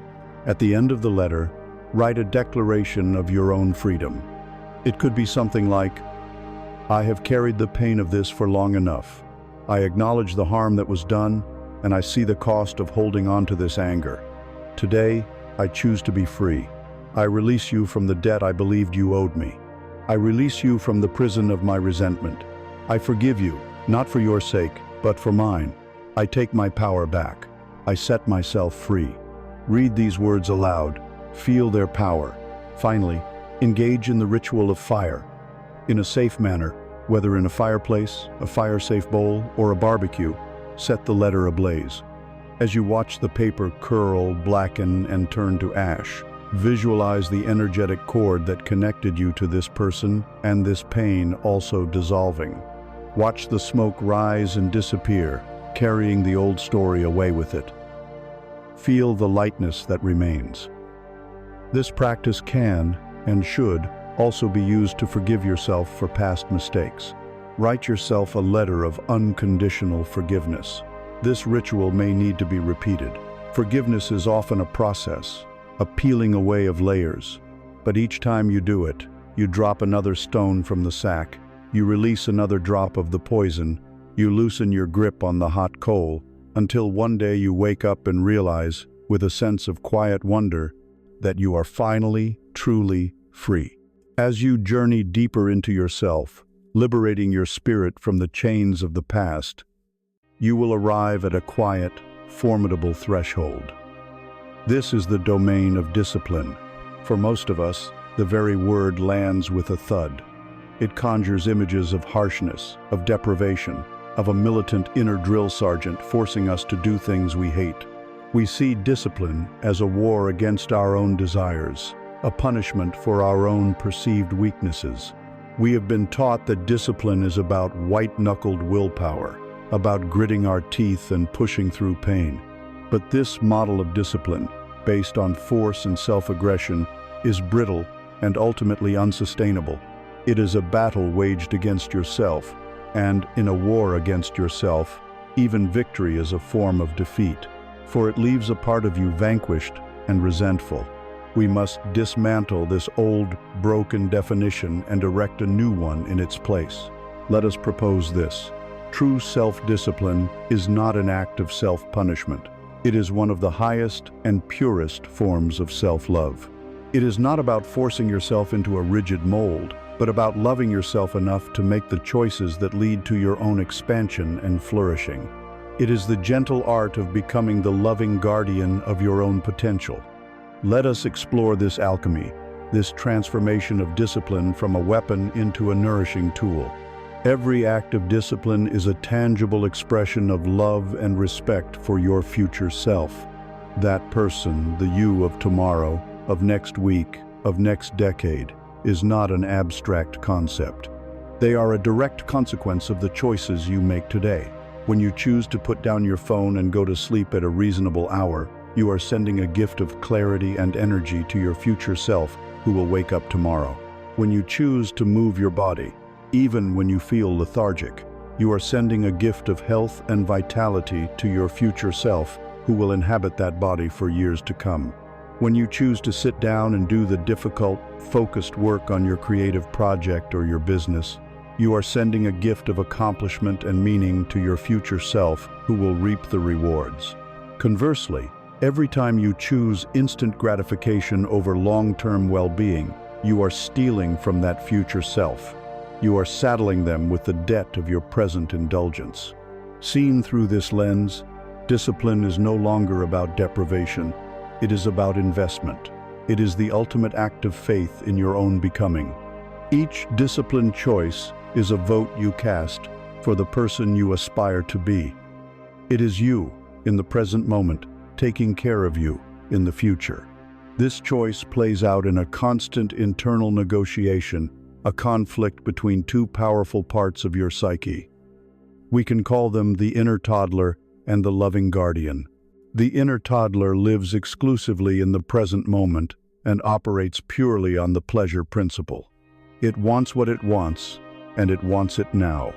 It seeks comfort, ease, novelty, and instant gratification. It has no long-term vision.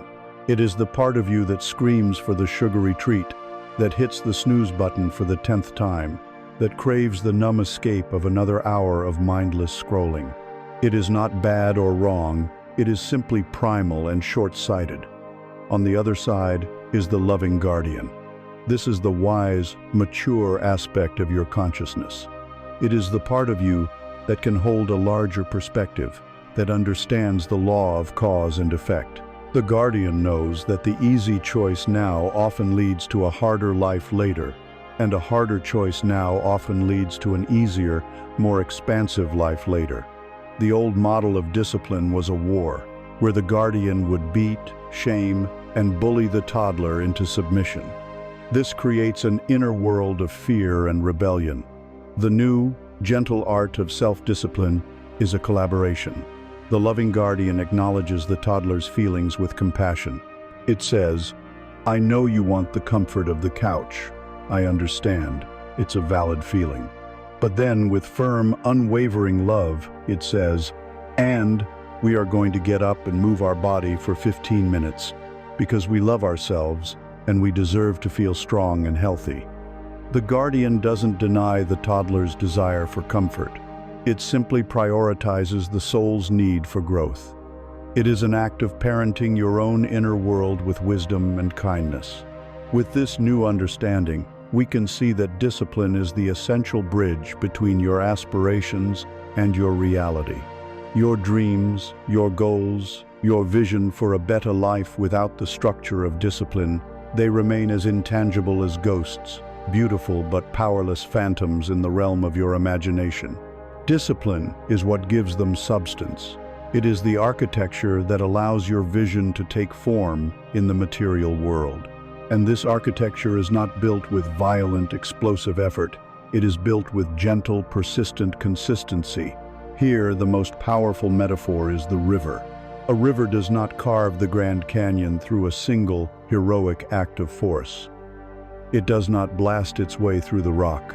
It carves the canyon through its gentle, steady, and relentless flow over millions of years. A single drop of water is powerless against a boulder, but trillions upon trillions of drops, all following the same path, day after day, year after year, have the power to change the face of the planet. Your discipline is this river. Your daily actions are the drops of water.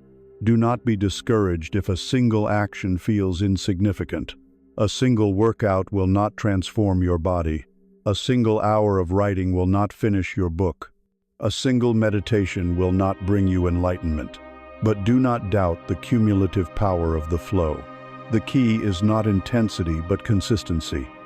It is about trusting the profound, world-shaping power of the slow, steady current of your daily choices. So how do we begin to cultivate this gentle, relentless flow in a practical way? We start by making it almost impossibly easy to begin. The greatest point of resistance is always at the very beginning of a new action. The inertia is strongest when you are at a standstill. The most effective practice to overcome this is what we can call the 2-minute rule. The principle is this: Any new habit you wish to build can be scaled down to a version that takes only 2 minutes to complete. The goal is not to achieve the outcome, but to master the art of showing up. If you want to read more, your new habit is not read for an hour every night. Your new habit is read 1 page. If you want to meditate daily, your new habit is not meditate for 30 minutes. It is sit on the cushion for 2 minutes. If you want to run a marathon, your new habit is not run 5 miles. It is put on your running shoes and step out the front door. The success is not in the completion of the grand task. The success is in the effortless initiation of the small one. Anyone can read 1 page. Anyone can sit in silence for 2 minutes. By making the barrier to entry ridiculously low, you remove the toddler's power to resist. You make it so easy to start that it feels silly to say no. And here is the magic. The act of starting creates its own momentum. Often, once you have read 1 page, you will feel like reading another. Once you have been on the meditation cushion for 2 minutes, staying for 5 feels easy. But even if you don't, even if you only do your 2 minutes, you have still succeeded. You have cast another vote for your new identity. You have added another drop of water to the river. You have reinforced the habit of showing up. And it is this habit of showing up, this gentle, consistent daily flow, that will, over time, carve the magnificent canyon of the life you were meant to live. With the steady rhythm of self-discipline as your oar and the compass of your body's wisdom in hand, you are now prepared to approach the water's edge. Here, before you, lies the great, shimmering, and terrifying ocean of the unknown. And here you stand, on the firm, familiar, and predictable ground of the shore. The shore represents everything you know. It is your current job, your established relationships, your habits, your identity, your comfortable beliefs. It is the life you have built. And even if this shore is not a happy place, even if it is a place of quiet desperation, of stifling boredom, of profound unfulfillment, it has one powerful advantage. It is known. Its misery is a predictable quantity. The ocean, however, is pure mystery. It is the new career, the undiscovered country, the unexpressed creative talent, the person you could become if you let go of the person you have been. We stand at this edge, feeling the pull of the tide, hearing the call of the horizon, yet we find our feet are cemented to the sand.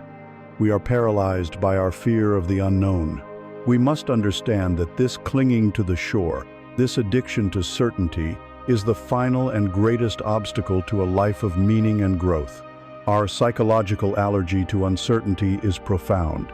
It is a deep-seated survival mechanism, twisted into a modern neurosis. The ego, the manager of our personality, desires above all else to be in control. It wants a map for the territory of life. It wants to know the script before the play begins. Uncertainty is the ego's mortal enemy, for it reveals the fundamental truth that control is, and always has been, an illusion. In response, we spend our lives trying to nail down reality. We create rigid 5-year plans. We build inflexible identities. We adopt dogmatic belief systems, all in a desperate attempt to create a sense of permanence in a universe that is defined by its ceaseless flow and change. We crave certainty, believing it will bring us peace. But this craving is the very source of our anxiety. We live in a state of constant, low-grade tension, trying to shore up our tiny, man-made dams against the great, creative, and unpredictable river of life. When life, in its infinite wisdom, inevitably deviates from our microscopic blueprints, we suffer. We become anxious, angry, and afraid. We believe life has failed us, when in fact, we have simply failed to understand the nature of life. To crave certainty is to reject the very essence of being alive. To be alive is to be in a state of constant unfolding, of perpetual surprise. To demand to know the future is to demand that life stop being life. This plays out as a constant internal war between two archetypes within you, the shore dweller and the explorer. The shore dweller is the guardian of your comfort zone. It is the voice of your fear. Its primary motivation is the avoidance of risk, failure, and pain. It is the part of you that says, "Don't apply for that job, you might get rejected. Don't start that creative project. What if no one likes it? Don't leave this relationship. It's better than being alone." The shore dweller believes that a familiar hell is preferable to a potential heaven, because at least the rules of hell are known. It is the part of you that has built a small, sturdy hut on the sand and refuses to look out at the water. The explorer, on the other hand, is the voice of your soul. It is the restless, curious, and adventurous spirit within you. The explorer is not motivated by safety. It is motivated by growth, by aliveness, by the thrill of discovery. It is the part of you that feels a deep, soul-level suffocation in the endless repetition of the known. It is the part that stares at the horizon and feels a powerful, inexplicable pull. The explorer knows that everything it has ever truly wanted, love, meaning, wisdom, self-knowledge, lies somewhere beyond the edge of the map. Your life, up to this point, has likely been dominated by the cautious, sensible voice of the shore dweller. The spiritual journey requires that you begin to honor the whisper of the explorer, that you begin to trust its longing for a vaster world. This brings us to the core message, the undeniable truth for any adventurer of the spirit. You cannot discover new oceans unless you have the courage to lose sight of the shore. Read those words and let them sink into your bones. Growth and safety are, for the most part, mutually exclusive. You must be willing to trade the comfort of the known for the possibility of the magnificent. The most powerful metaphor for this process is the seed. A seed is a perfect, self-contained unit. It is safe, protected by its hard outer shell. It holds within it the entire potential of a towering tree. But in its current form, this potential is completely dormant. For the seed to become the tree, it must engage in an act of terrifying surrender. It must allow itself to be buried in the complete darkness of the earth. It must let go of its own form, allowing its tough, protective shell to crack open and fall away. It must literally dissolve, becoming an unrecognizable substance in the soil. It must abandon the certainty of being a seed for the total uncertainty of becoming something else. Only through this process of disintegration, of letting go in the dark, can the new life of the seedling emerge and push its way toward the light. We are all seeds, holding the potential for a magnificent life within us.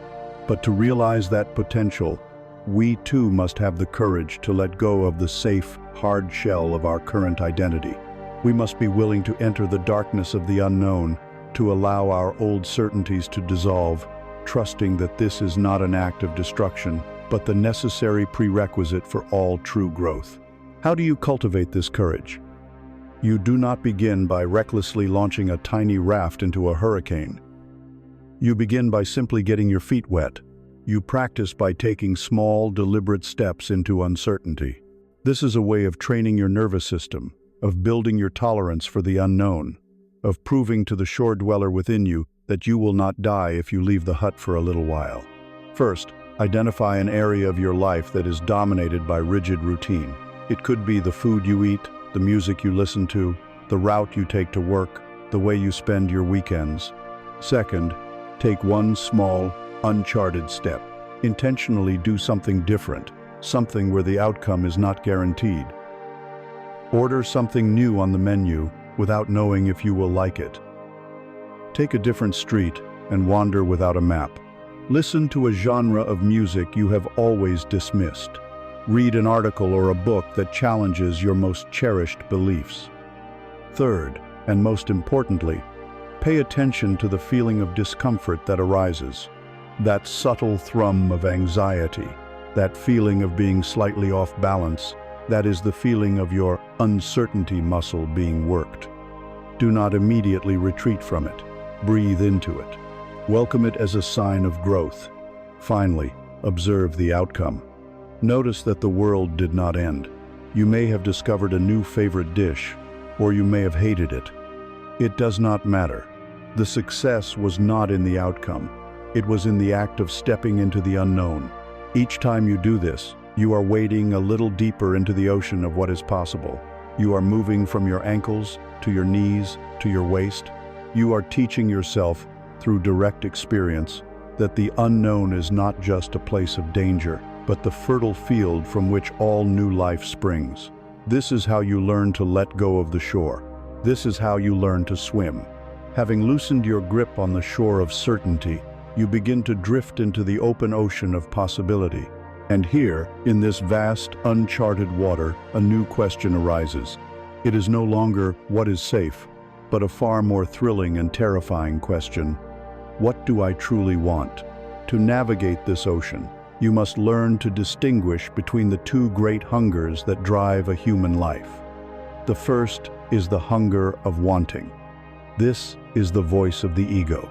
It is loud, anxious, and perpetually dissatisfied. Its gaze is always external. It wants things, possessions, statuses, and accolades. It wants the newer car, the bigger house, the more prestigious job title, the admiration of others.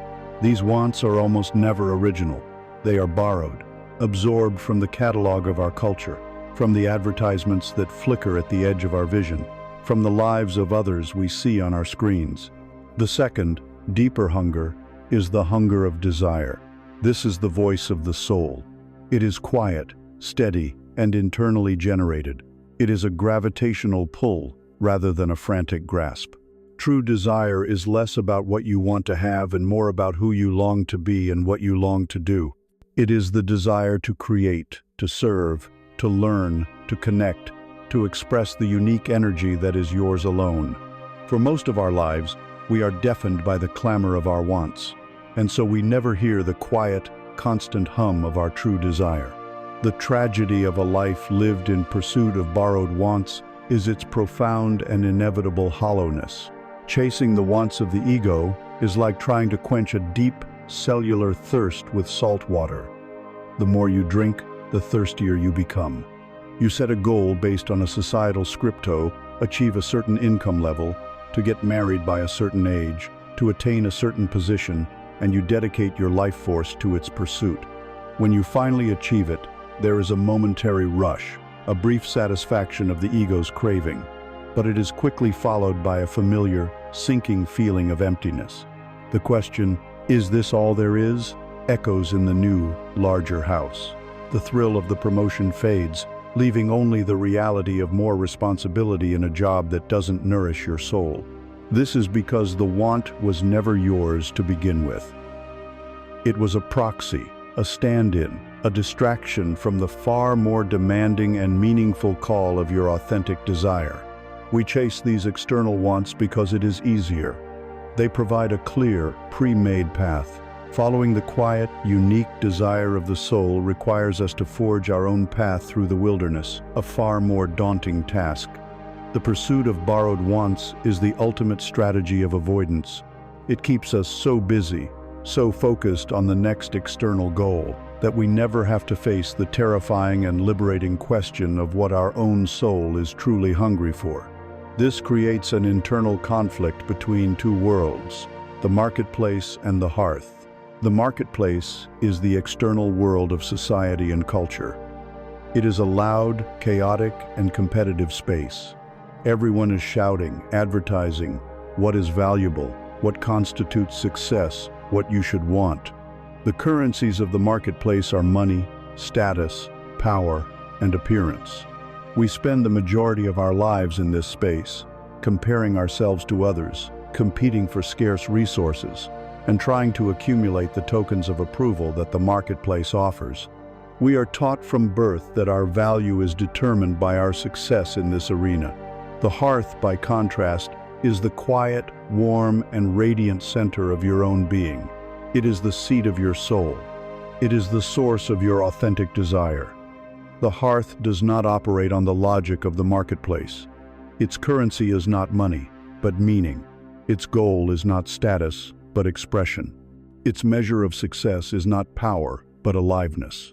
The hearth does not ask, "How can I be impressive?"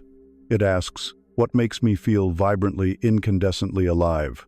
The great conflict of our lives is that we have been taught to live entirely in the cold, noisy, and demanding marketplace, while the warm fire at our own hearth is slowly starving from neglect, its embers fading from a lack of attention and fuel. We come home at the end of the day, exhausted from our labors in the marketplace, and we wonder why we feel so cold, never realizing we have forgotten to tend to our own inner fire. The core message, the great turning point in this journey, is to shift your primary allegiance from the marketplace to the hearth. This is beautifully captured in a quote from the theologian Howard Thurman, which can be paraphrased as this: "Don't ask what the world needs. Ask what makes you come alive, and go do it.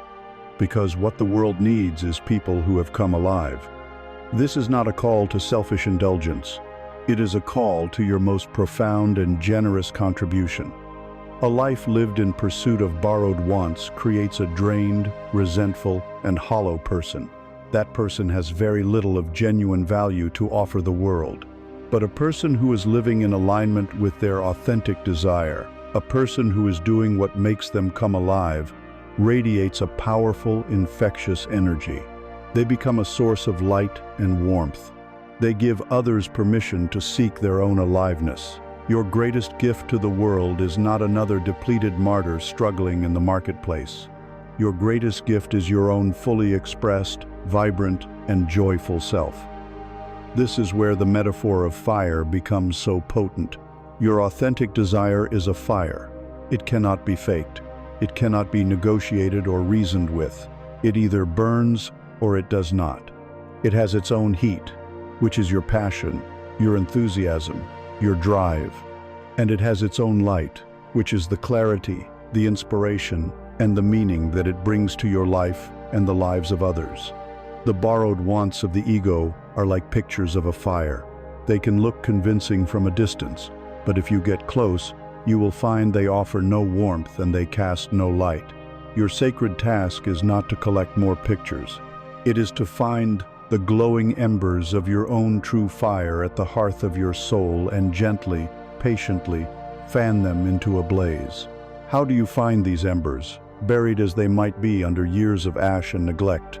You must conduct a kind of archaeological dig for your own soul. This practice is an exercise in radical imagination.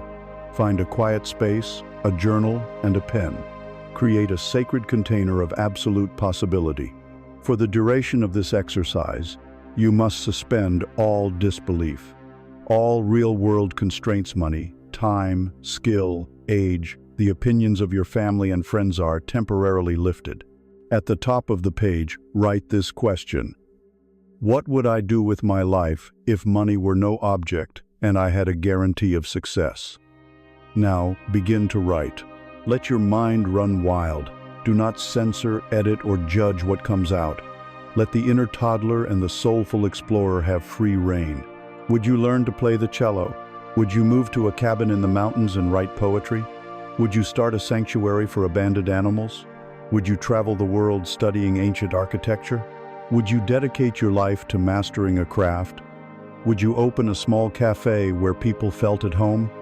Write down everything, from the grandiose to the seemingly silly. Fill the page. When you feel you have exhausted every possibility, put your pen down and look at your list. The secret is not to focus on the specific activities, the nouns on the page. Instead, look for the essence that connects them. Look for the verbs, the feelings. Does your list point to a deep desire for creativity, for learning, for nurturing, for building, for connecting with nature, for service? This underlying theme, this common thread of feeling, is the fuel for your authentic fire. This is the what that makes you come alive. This exercise bypasses the logical, conditioned mind that lives in the marketplace and speaks directly to the heart of your desire, the fire burning at your own hearth. It is a treasure map that points you back home. As you begin to connect with the fire of your authentic desire, you will notice the primary obstacle that stands in its way. It is not an external force, it is your own mind. Specifically, it is the mind's tendency to function as a sealed echo chamber. Your mind is a storyteller, but it has a very limited repertoire. It has written a few key stories about you and your life, and it tells them to you over and over again, day after day, with the unceasing repetition of a broken record. These are the grand narratives of your personal mythology. The story of, I am not good enough. The epic of, I always get left behind. The tragedy of, nothing ever works out for me. The chronicle of, I don't have what it takes. These stories have been playing for so long that you no longer recognize them as stories. You believe them to be reality itself. The echo chamber is the mental space where these narratives reverberate, bouncing off the walls of your consciousness, reinforcing themselves, growing louder and more convincing with each echo. This chamber is so perfectly sealed that it prevents any new information, any contrary evidence, any fresh perspective from entering. If something happens that contradicts your core story of being unlovable, the echo chamber will skillfully distort the data until it fits the narrative, dismissing it as a fluke, a mistake, or an act of pity. The chamber preserves the story at all costs, for the story has become your identity. To understand why this happens, we must look at the physical nature of the mind. Your brain is a network of neural pathways. Think of these pathways like trails through a dense forest. When you think a thought for the first time, it is like bushwhacking a new trail. It requires effort and energy. But if you think that same thought again, the path becomes slightly easier to follow. If you think it 100 times, 1,000 times, that path becomes a well-worn groove, a wide and deep trench in the landscape of your mind. It becomes the path of least resistance. Your habitual thoughts and stories are simply these deeply grooved neural pathways. It takes far less metabolic energy for your brain to send an impulse down this familiar trench than it does to forge a new path. This is why your negative self-talk feels so automatic, so natural, so true. It is not because it is true, but because it is neurologically efficient. You are not broken. Your mind is simply efficient in a way that does not serve you. This is a crucial distinction. It moves the problem from the realm of moral failure to the realm of neurobiology. You are not inherently flawed. You are simply caught in a series of powerful, self-perpetuating feedback loops. The echo chamber is not a metaphysical prison. It is a neurological habit. And while powerful, a habit can be witnessed, understood, and, with gentle persistence, rewired. This neurological reality creates a profound internal conflict, the battle between the comfort of the familiar story and the freedom of the blank page. There is a strange and perverse comfort in our painful narratives. The story that I am the victim or I am the one who is always overlooked provides a stable, predictable identity. We know how to play this role. We know our lines. We know how the story ends. This identity, while limiting, feels safe in its predictability. It also absolves us of the terrifying responsibility of creating our own lives. If you are the victim, you are not responsible for your circumstances. If you are the one who always fails, you are not responsible for taking the risk to succeed.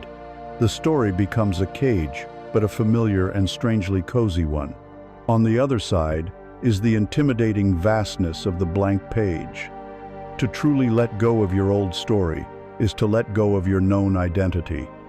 It is to step into a space of not knowing who you are. It is to face the world without a script. This is the essence of freedom, and it is terrifying. The ego would rather be a well-defined prisoner than an undefined wanderer in an open field. And so, we cling to our stories. We defend them. We collect evidence for them.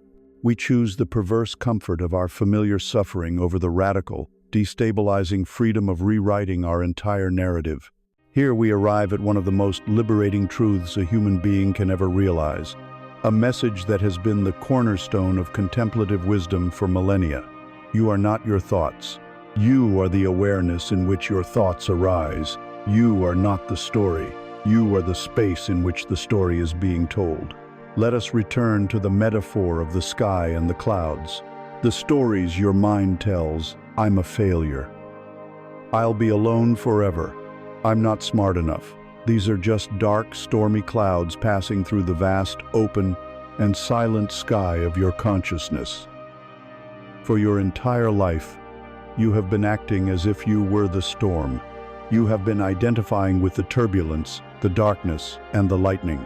The Great Awakening is the realization that you are, and have always been, the sky. The sky is not affected by the weather. The storm cannot harm the sky. The clouds cannot stain the sky. The sky simply holds the storm, witnessing its passage with a deep, imperturbable stillness. When you truly grasp this, you are no longer at the mercy of your own mind. You can have a failure thought without believing you are a failure. You can have a lonely thought without believing you are destined for loneliness. You are the sky, and the thought is just a piece of weather passing through. This is the meaning behind the famous spiritual instruction. Don't believe everything you think. It is the ultimate permission slip to stop taking your own mental chatter so seriously. It is the key that unlocks the door of the echo chamber. How do you practically apply this? How do you move from being the character in the story to being the silent, wise witness of the story? The practice is one of gentle, non-judgmental observation. It is the art of labeling your thoughts. It works like this. First, you must cultivate the intention to be the watcher. Several times a day, take a moment to step back from the torrent of your mind and simply observe it. Imagine you are sitting on the bank of a river, watching the water of your thoughts flow by. Do not try to stop the river or change its course. Just watch. Second, when a particular thought, feeling, or story hooks you and starts to pull you into the current, gently name it. You can do this with a soft, silent, internal voice. If you find yourself endlessly worrying about a future event, you can simply label it, this is worrying, or planning. If you find yourself replaying an old hurt, you can label it, remembering. If you find yourself engaged in a harsh internal critique, you can label it, judging, or self-criticism. The label should be simple and neutral. The act of labeling is profoundly powerful. It is the act of stepping out of the river and back onto the bank.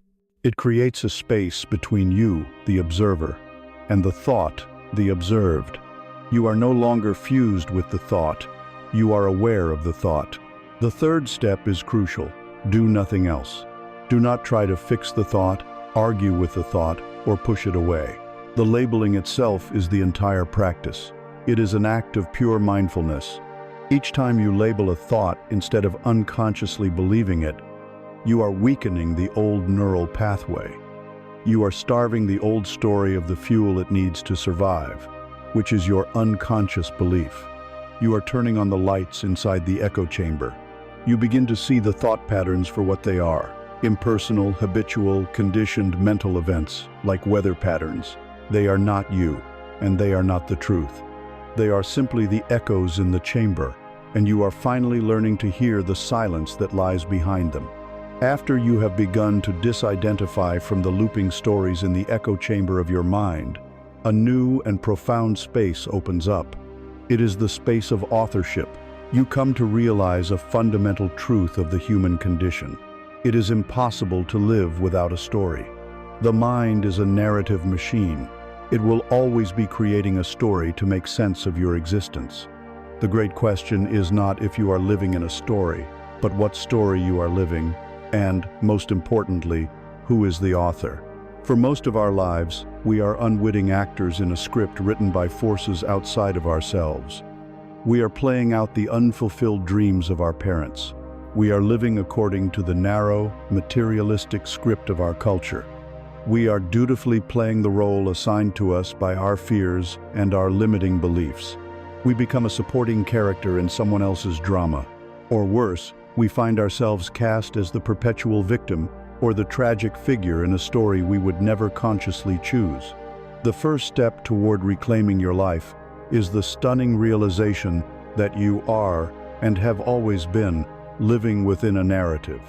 And the second, even more stunning realization is that you have the power to pick up the pen, To understand how to do this, we must first understand the roles we unconsciously play. The human psyche is structured around universal patterns of being, deep archetypes that exist in the collective story of our species.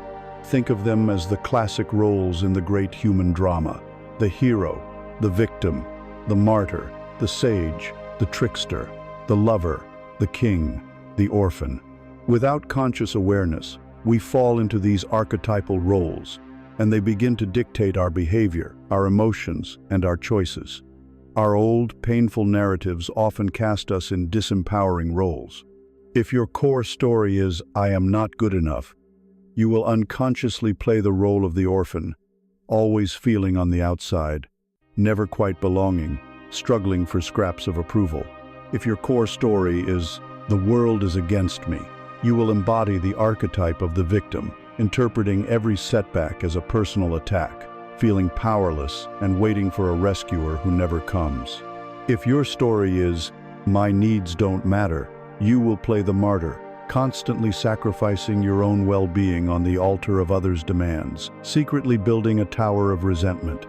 Recognizing the primary role you have been playing is a revolutionary act of self-awareness. It is like an actor on a stage, in the middle of a scene, suddenly looking out at the audience and realizing, "I am playing a part. This is not all of who I am." In that moment of recognition, the spell is broken. You are no longer fused with the role. You are the awareness that is witnessing the role. And the one who witnesses the role has the power to choose a new one. This recognition brings you to the heart of the conflict between a determined life and a created life. It is the conflict between the script and the pen. The script is the pre-written narrative, the role you have been playing out of habit. Following the script is easy. It is comfortable. The lines are memorized, the blocking is familiar. You know what is expected of you in every scene. The role of the victim knows exactly how to react to disappointment. The role of the martyr knows exactly how to respond to a request for help. There is no creative effort required, no courage needed. It is a life of passive recitation. The pen, on the other hand, represents the terrifying and exhilarating power of conscious authorship. To pick up the pen is to declare that the old script is finished. It is to face the brilliant, intimidating emptiness of the blank page. It is to accept the profound responsibility for writing the next chapter of your own life. There are no lines to memorize. You must invent them. There are no stage directions. You must choose your own actions. You are no longer just the actor. You have become the playwright. The fear of the blank page is immense. What if I write the wrong story? What if I choose the wrong path? What if my character fails? We are so afraid of authoring a bad story that we choose instead to dutifully act out a mediocre one that we didn't even write. The conflict is between the safety of being a character and the responsibility of being the creator. This is the moment to embrace the core message of this teaching. Your life is your personal myth. It is your epic. It is your one great unfolding story. The universe is not asking you to live a small, sensible, pre-approved narrative. It is inviting you, challenging you, to create a myth worthy of your own soul. You are both the hero on the quest and the author telling the tale. Let this idea expand within you. See your struggles not as pathetic personal failings, but as the trials of the hero.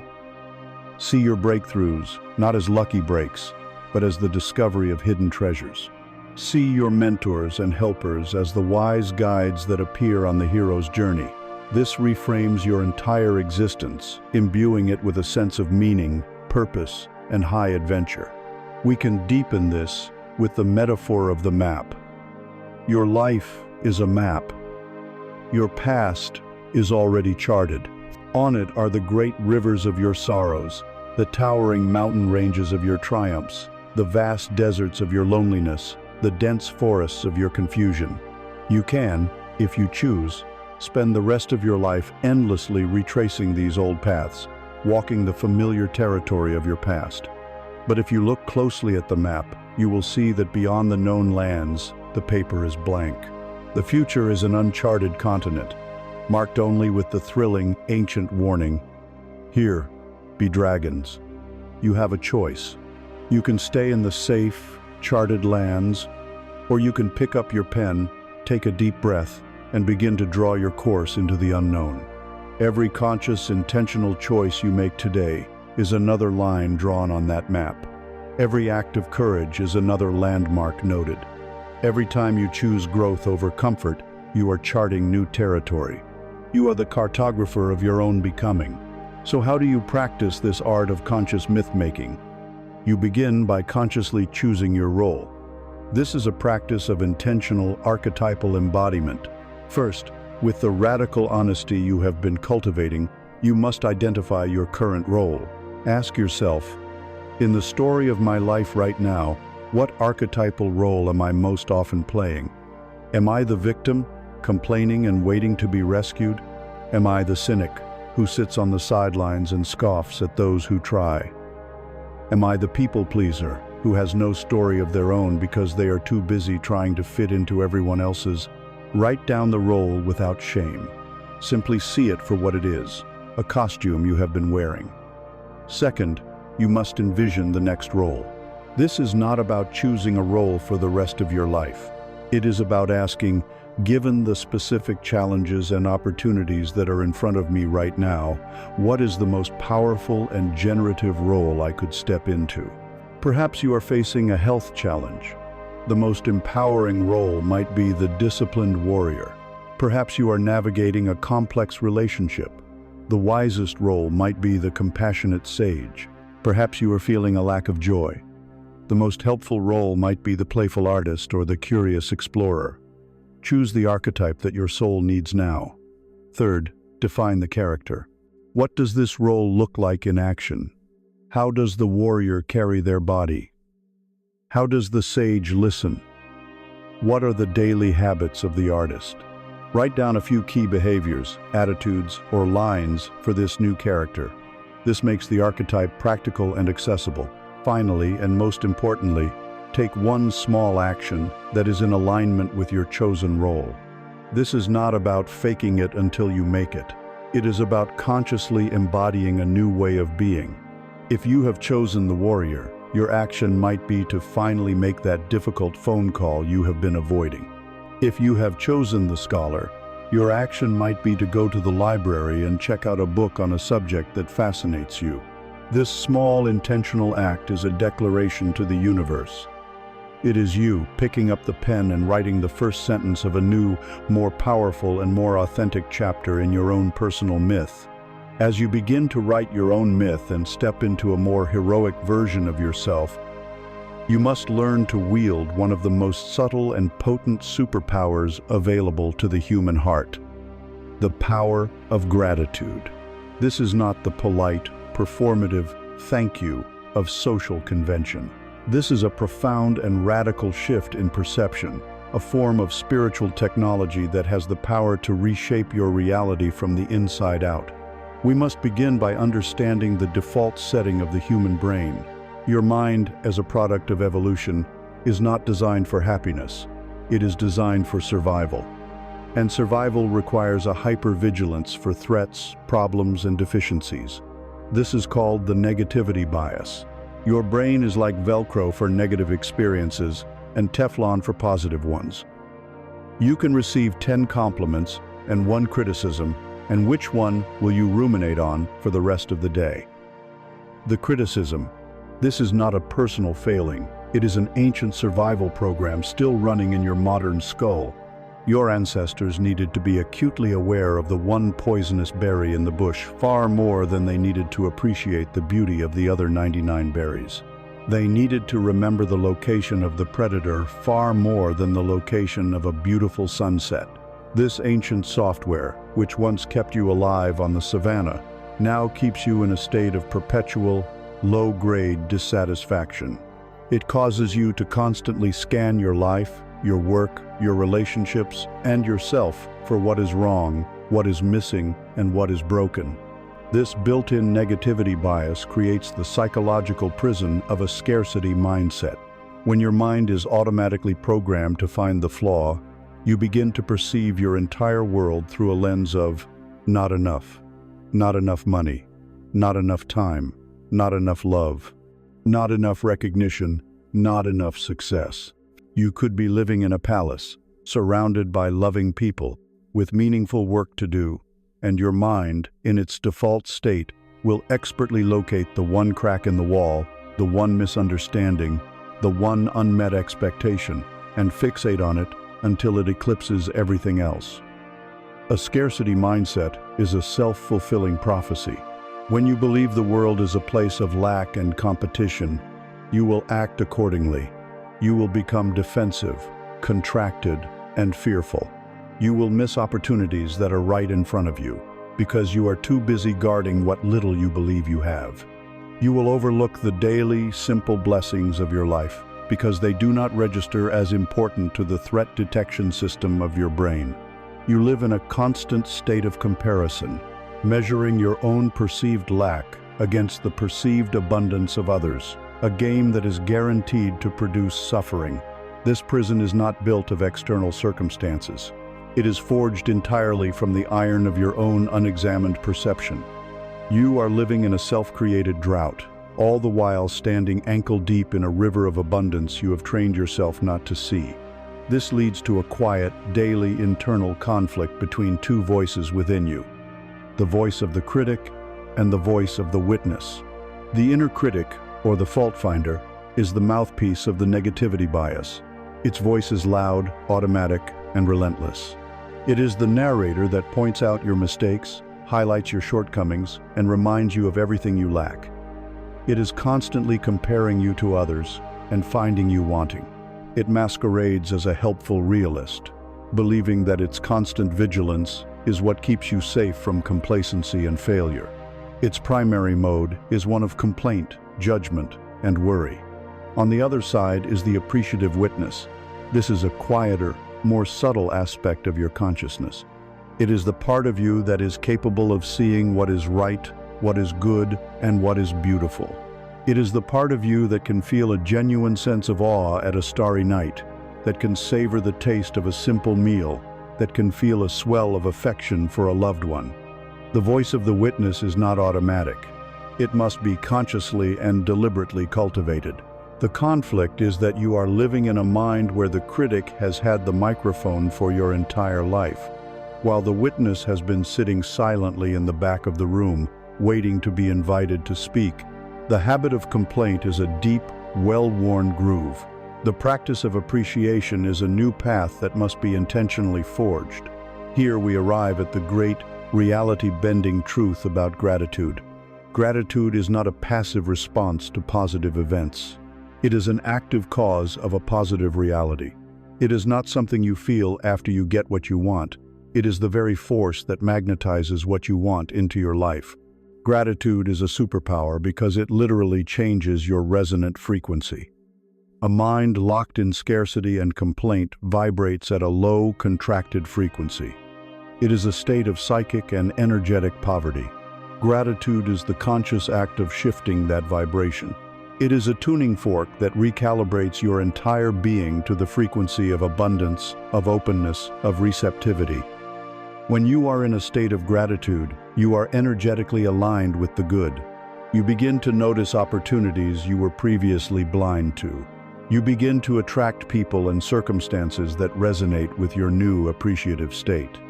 This is where the metaphor of water becomes so apt. A mind caught in a scarcity mindset is like hard, dry, cracked earth. It is impermeable. Blessings, like rain, simply run off its surface, unable to penetrate. Nothing can grow there. Gratitude is the gentle, steady rain itself. It softens the hard ground of the cynical mind. It seeps into the cracks of our long-held grievances. It makes the soil of our consciousness fertile and rich again, allowing the seeds of joy, of connection, of creativity, and of prosperity to finally take root and flourish. Gratitude does not change your circumstances. It changes you, and then you, in your changed state, begin to attract and create entirely new circumstances. It makes your inner world a place where good things can grow. How then? do you begin to irrigate the dry soil of your mind. You begin with a practice so simple, it seems almost trivial, yet so powerful it can change your life. It is the practice of keeping a gratitude journal, specifically by noting 3 good things each day. Think of this as the daily act of watering the garden of your awareness. First, commit to a time. The most effective time for many is just before sleep. It primes your subconscious to marinate in positive feelings overnight, rather than in the anxieties of the day. Second, recall and write. Keep a notebook by your bed. Think back over the last 24 hours and identify 3 specific things, no matter how small, that went well, or for which you feel grateful. The key is to fight your brain's tendency to dismiss the small things. It could be the profound taste of your first cup of coffee. It could be a warm text message from a friend. It could be the feeling of relief when you finally finished a difficult task. It could be the simple, miraculous fact of your own body breathing, your own heart beating, without any effort on your part. Third, be specific. Do not just write, "I am grateful for my partner." Write, "I am grateful for the specific way my partner looked at me today when I was talking." Do not just write, "I am grateful for nature." Write, "I am grateful for the feeling of the cool breeze on my face during my walk this afternoon." Specificity brings the gratitude out of the realm of abstract concept and into the felt reality of your life. Finally, as you write each thing, take 10 seconds to feel it. Don't just intellectually acknowledge it. Close your eyes and re-experience the positive feeling associated with it. Let the warmth, the relief, the joy, the peace actually land in your body. This is a practice of embodied gratitude. By doing this every single day, you are engaging in a form of profound neural reprogramming. You are actively carving a new, grateful pathway in your brain. You are training your mind, like a muscle, to scan for the good. Over time, this becomes its new default setting. You will begin to notice blessings in real time, not just in retrospect.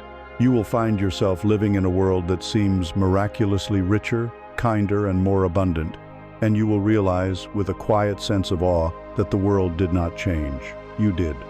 As you cultivate a mind of gratitude, you begin to see the incredible richness of your life. But this very richness brings with it a new and subtle form of suffering, the fear of loss. The more you have to appreciate, the more you have to lose. And so we arrive at the final gate before true freedom, the threshold guarded by the great, unyielding law of the universe, the law of impermanence. This is perhaps the most difficult truth for the human heart to accept. Everything you love, you will lose. Everything you know will change. Everyone you hold dear will one day be gone. Your own body, your own mind, this very moment of consciousness, it is all temporary. It is all in a state of constant, irreversible flow. For most of our lives, we are engaged in a futile and exhausting war against this fundamental truth. We try to build permanent homes on shifting sands. We try to grasp and hold on to moments of joy, to freeze them in time. We cling to our youth, to our relationships, to our successes, to our very lives, as if our tight grip could somehow stop the great river of existence from flowing. This struggle against the nature of reality is the source of our deepest anxieties and most profound sorrows. We are like children trying to build a sandcastle that can withstand the tide. We labor with frantic intensity, and then our hearts break each time a wave comes and washes our creation away, never learning that the joy was not in the permanence of the castle, but in the act of creation itself, in the dance with the temporary. The psychological root of this struggle is clinging, or what is often called attachment. Clinging is the ego's desperate strategy to create a sense of stability and security in a world that offers none. We attach our identity, our sense of self, to things that are by their very nature fleeting. We attach to our youth and beauty, and so we suffer as we age. We attach to a particular relationship, believing our happiness depends on it, and so we live in constant fear of it changing or ending. We attach to our success, to our job titles, to our wealth, and so we suffer when the economy shifts or our career takes a different turn. We are attaching our well-being to the state of the clouds, forgetting that we are the sky. This clinging is a refusal to accept life on its own terms. It is an argument with reality, and reality always wins. This manifests in our lives in countless ways. We cling to pleasure, trying to stretch a beautiful moment beyond its natural lifespan, and in our effort to preserve it, we kill its spontaneous joy. We cling to people, suffocating them with our need for them to stay the same, refusing to allow them their own growth and change. We cling to a specific version of ourselves, refusing to let go of the person we were 5 years ago, unable to embrace the person we are becoming. And most of all, we cling to life itself, living in a state of denial about our own mortality, which prevents us from living with true, courageous presence. This creates a deep internal conflict between two fundamental ways of being in the world. On one side, we have the archetype of the collector. The collector views life as a series of acquisitions. Its goal is to accumulate beautiful experiences, secure relationships, and stable identities, and then place them in a metaphorical display case to be preserved forever. The collector believes that happiness is a function of what one can possess and hold on to. Its primary emotional state is anxiety, the constant fear that its precious collection might be damaged, stolen, or lost to the decay of time. The collector wants to stop the river, to dam it up and create a placid, predictable lake. On the other side is the archetype of the river. The river understands on a deep cellular level that life is a flow, not a collection. It knows that to be alive is to be in motion. The river does not try to hold on to any particular landscape it passes through. It touches the rocks, the banks, the trees, and it lets them go. Its joy is not in possession, but in participation. It understands that to stop its own flow is to become a stagnant, lifeless swamp. The conflict within you is between the part of you that wants to be a museum static, preserved, and safe, and the part of you that knows you are a dance dynamic, creative, and free. You want to own life, but life is inviting you to simply partner with it in its endless, beautiful, and heartbreaking dance of appearing and disappearing. The great liberation comes when you finally surrender the war and make peace with impermanence. You must understand that this is not a morbid or pessimistic worldview. It is the very key that unlocks the door to profound, vibrant aliveness. When you truly, deeply accept that everything is temporary, every single moment becomes infinitely precious. The awareness of death is what makes life so intensely beautiful. When you know that your time with a loved one is finite, you stop taking them for granted. You listen more deeply, you forgive more easily, you love more fiercely. The knowledge that this moment will never come again is precisely what makes this moment sacred. You begin to taste your food more fully, to see the colors of the sunset more vividly, to feel the warmth of the sun on your skin with more gratitude, because you know it is all a fleeting, unrepeatable gift. This is the great paradox. The acceptance of loss is what allows you to finally receive the fullness of life. This is perfectly captured in the metaphor of holding sand in your hand. If you find a handful of beautiful, warm sand, your first instinct might be to clench your fist, to squeeze it tight, to hold on to it, to possess it. But the moment you do, the sand begins to trickle rapidly through the cracks between your fingers. The harder you squeeze, the faster you lose it. But if, instead, you hold your hand open, relaxed, and gentle, the sand can rest on your palm for a much longer time. You can appreciate its texture and warmth. To truly have anything in this life, you must hold it with an open hand. You must love it, appreciate it, and be willing to let it go when the winds of change inevitably come to carry it away. True possession is found not in grasping, but in graceful, open-handed appreciation. How do you cultivate this open-handed state of being? How do you train your heart to accept this fundamental law? You turn to the greatest teacher of impermanence there is, the natural world. Nature does not resist change, it embodies it. It is a constant, living sermon on the wisdom of letting go. Your practice is to simply go outside and observe. Go to a garden and watch a single flower over the course of a week. See it as a tight bud, then watch it slowly open, revealing its magnificent, fragile beauty. Witness it in its peak glory, and then watch, without judgment, as its petals begin to wilt, to fade, to fall away, returning to the soil from which they came. The flower does not cling. It does not rage against the dying of its light. It performs its cycle with a simple, profound grace. In the autumn, find a single tree. Watch its leaves turn from green to brilliant gold and fiery red. Witness the moment a single leaf detaches from the branch, not torn away in a violent struggle, but simply letting go, surrendering to the pull of gravity and drifting gently to the earth. The tree does not mourn. It understands that this release is necessary for its winter rest, the vital prelude to the new growth of spring. Go to the ocean and watch the tide. See how it relentlessly comes in, washing away every footprint, every sand castle, every line drawn in the sand, creating a clean slate. And then watch it recede, revealing a new, transformed landscape. Nature is constantly teaching you that endings are not just endings. They are always the sacred and necessary preparation for new beginnings. By immersing yourself in this wisdom, by regularly witnessing these cycles of appearing, abiding, and disappearing, you begin to internalize the rhythm of reality.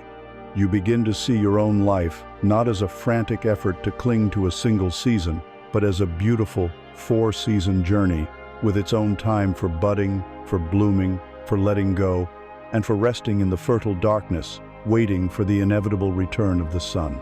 Having journeyed through the inner landscapes of your mind and heart, having faced your shadows and made peace with the fundamental laws of existence, you arrive at a profound turning point. The path, which for so long has been a deep and necessary dive inward, now begins to curve outward again. For a time, the work was to heal the self, to know the self, to reclaim the self. This is essential, foundational work.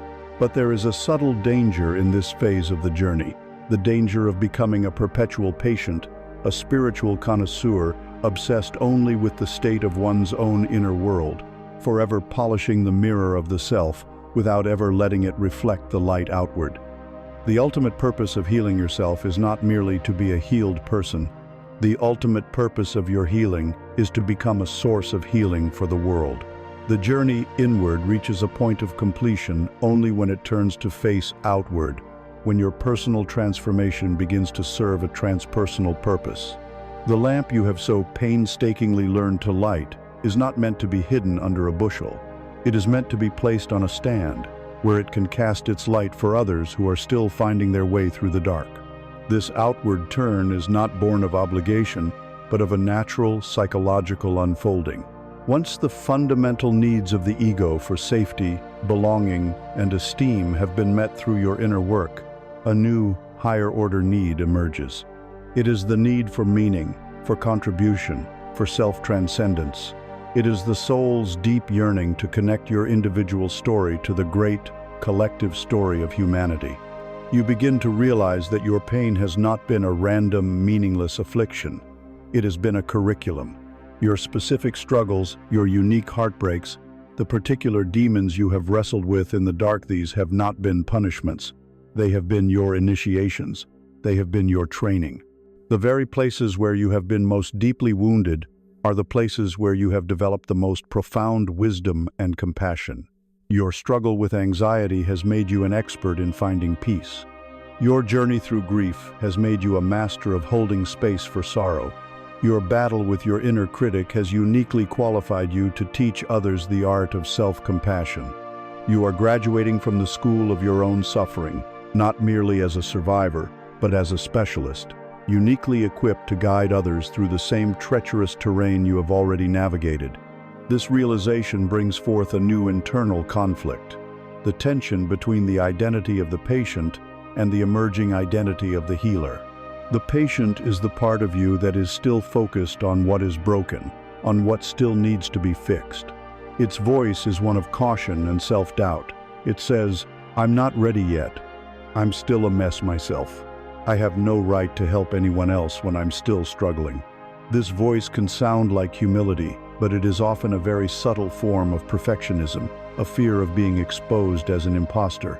It is the ego's last-ditch effort to keep the journey focused on itself, to keep you in the safe, familiar role of the one who is working on things. On the other side is the emerging archetype of the healer, the guide, or the mentor. This is the part of you that understands a profound truth. You do not need to be perfect to be of service. You simply need to be one step ahead on the path of someone who is walking behind you. The healer knows that your scars are not signs of your inadequacy, but proof of your resilience. It understands that your vulnerability, your admission of your own continued struggle, is actually what makes you relatable and trustworthy. The conflict is between the belief that you must be a flawless guru on a mountaintop and the wisdom that you can be a compassionate guide who simply walks alongside another, pointing out the pitfalls you have already fallen into and the footholds you have found. This is where you must come to understand the great, sacred purpose of your life's journey. You are a bridge. Think of this metaphor. A bridge exists for one purpose: to connect two separate shores, to make a difficult passage possible.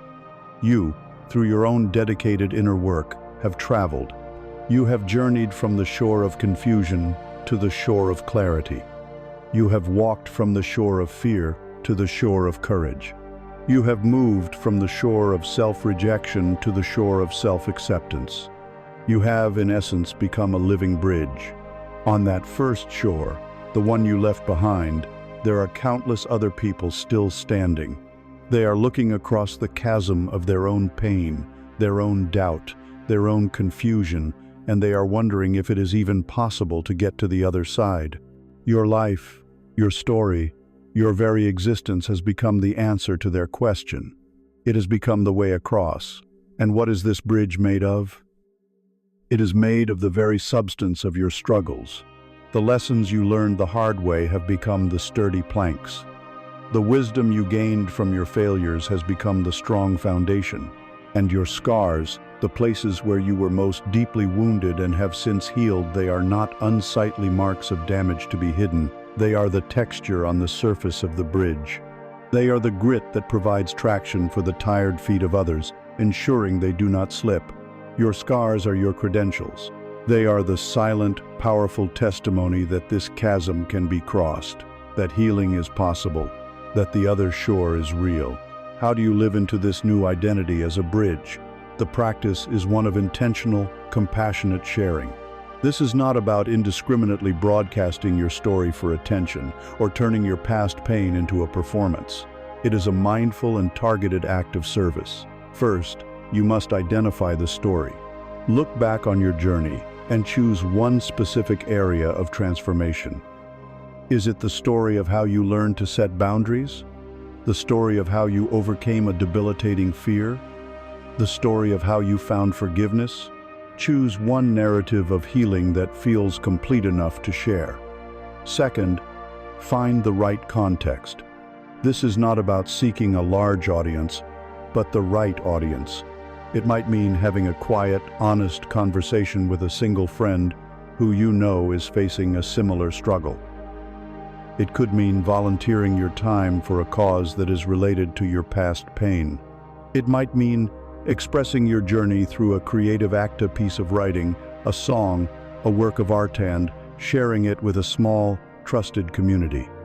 The context should feel safe and purposeful. Third, before you share, set a clear and selfless intention. Your purpose is not to elicit pity, to gain admiration, or to receive validation for your struggle. Your purpose is to find someone standing on the first shore and to gently say to them, "I see you. I know this place well. You are not alone, and I am living proof that there is a way across." Finally, share with a focus on hope, not just on hardship. Be honest about the darkness, but do not dwell there. The most important part of your story is not the description of the chasm, but the map of how you built the bridge. Share the tools, the insights, the shifts in perspective that helped you. You are offering not just empathy, but a lighted path. This act of conscious sharing is the final, beautiful alchemy of your healing. It is the moment your personal pain is transmuted into collective wisdom. It is the moment your private wound becomes a public gift. It is the moment you fully step into your purpose, not just as a traveler on the path, but as the path itself. You become the bridge. You have walked the path inward, becoming the hero of your own myth and the bridge for others. Now, we arrive at the final frontier of the inner journey, a place where the path itself dissolves into the landscape. This is the realization that breaks down the last and most fundamental illusion of the human experience. The illusion that you are separate from the universe. From the moment of your birth, your consciousness has been conditioned to operate from a perspective of separation. You have been taught to believe that you are a singular, isolated self, a fragile ego contained within a bag of skin. You believe you are in here, looking out at a world that is out there. This world of trees, stars, other people, and vast, empty space seems to be something other than you. This feeling of being a separate subject in a world of external objects is the root source of our deepest existential loneliness, our most profound sense of alienation and fear. We feel like a tiny, temporary flicker of awareness in a vast, ancient, and largely indifferent cosmos. But what if this feeling, as convincing as it is not the ultimate truth? What if the separation between you and the universe is not a fact, but a perception? What if the border between self and other is just a line drawn in the sand, a convenient fiction that the tide of a deeper reality is waiting to wash away? The psychology of this separation is rooted in the very mechanism of the thinking mind. The mind, our great tool for navigating the world, operates by dividing, by categorizing, by naming. In order to function, it must create distinctions. This is a tree, that is a cloud. This is me, that is you. This process is essential for practical living, but it creates a fractured and illusory view of reality. The mind carves up the seamless, unified fabric of existence into a collection of separate and disconnected things. The ego, the sense of a separate I, is the masterpiece of this dividing process. It is the story of a singular entity that is born, that lives, and that will die, separate from the whole.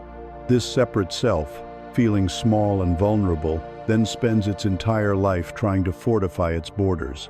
It seeks to protect itself, to aggrandize itself, to accumulate resources, power, and knowledge, to bolster its fragile sense of existence. It is a wave in the ocean that has, through some strange trick of awareness, come to believe it is separate from the ocean.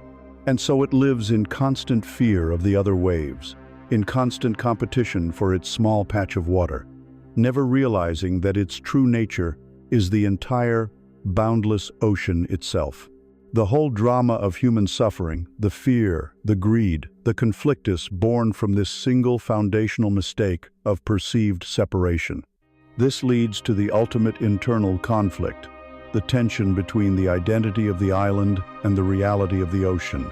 For most of your life, you have lived as the island. You have felt your own distinct shores, your own defined borders. You have felt isolated, at times lonely, a singular landmass in the great sea of being. From the perspective of the island, the ocean is something other, something vast, powerful, and intimidating. The island worries about the rising tides of change. It fears the storms of life.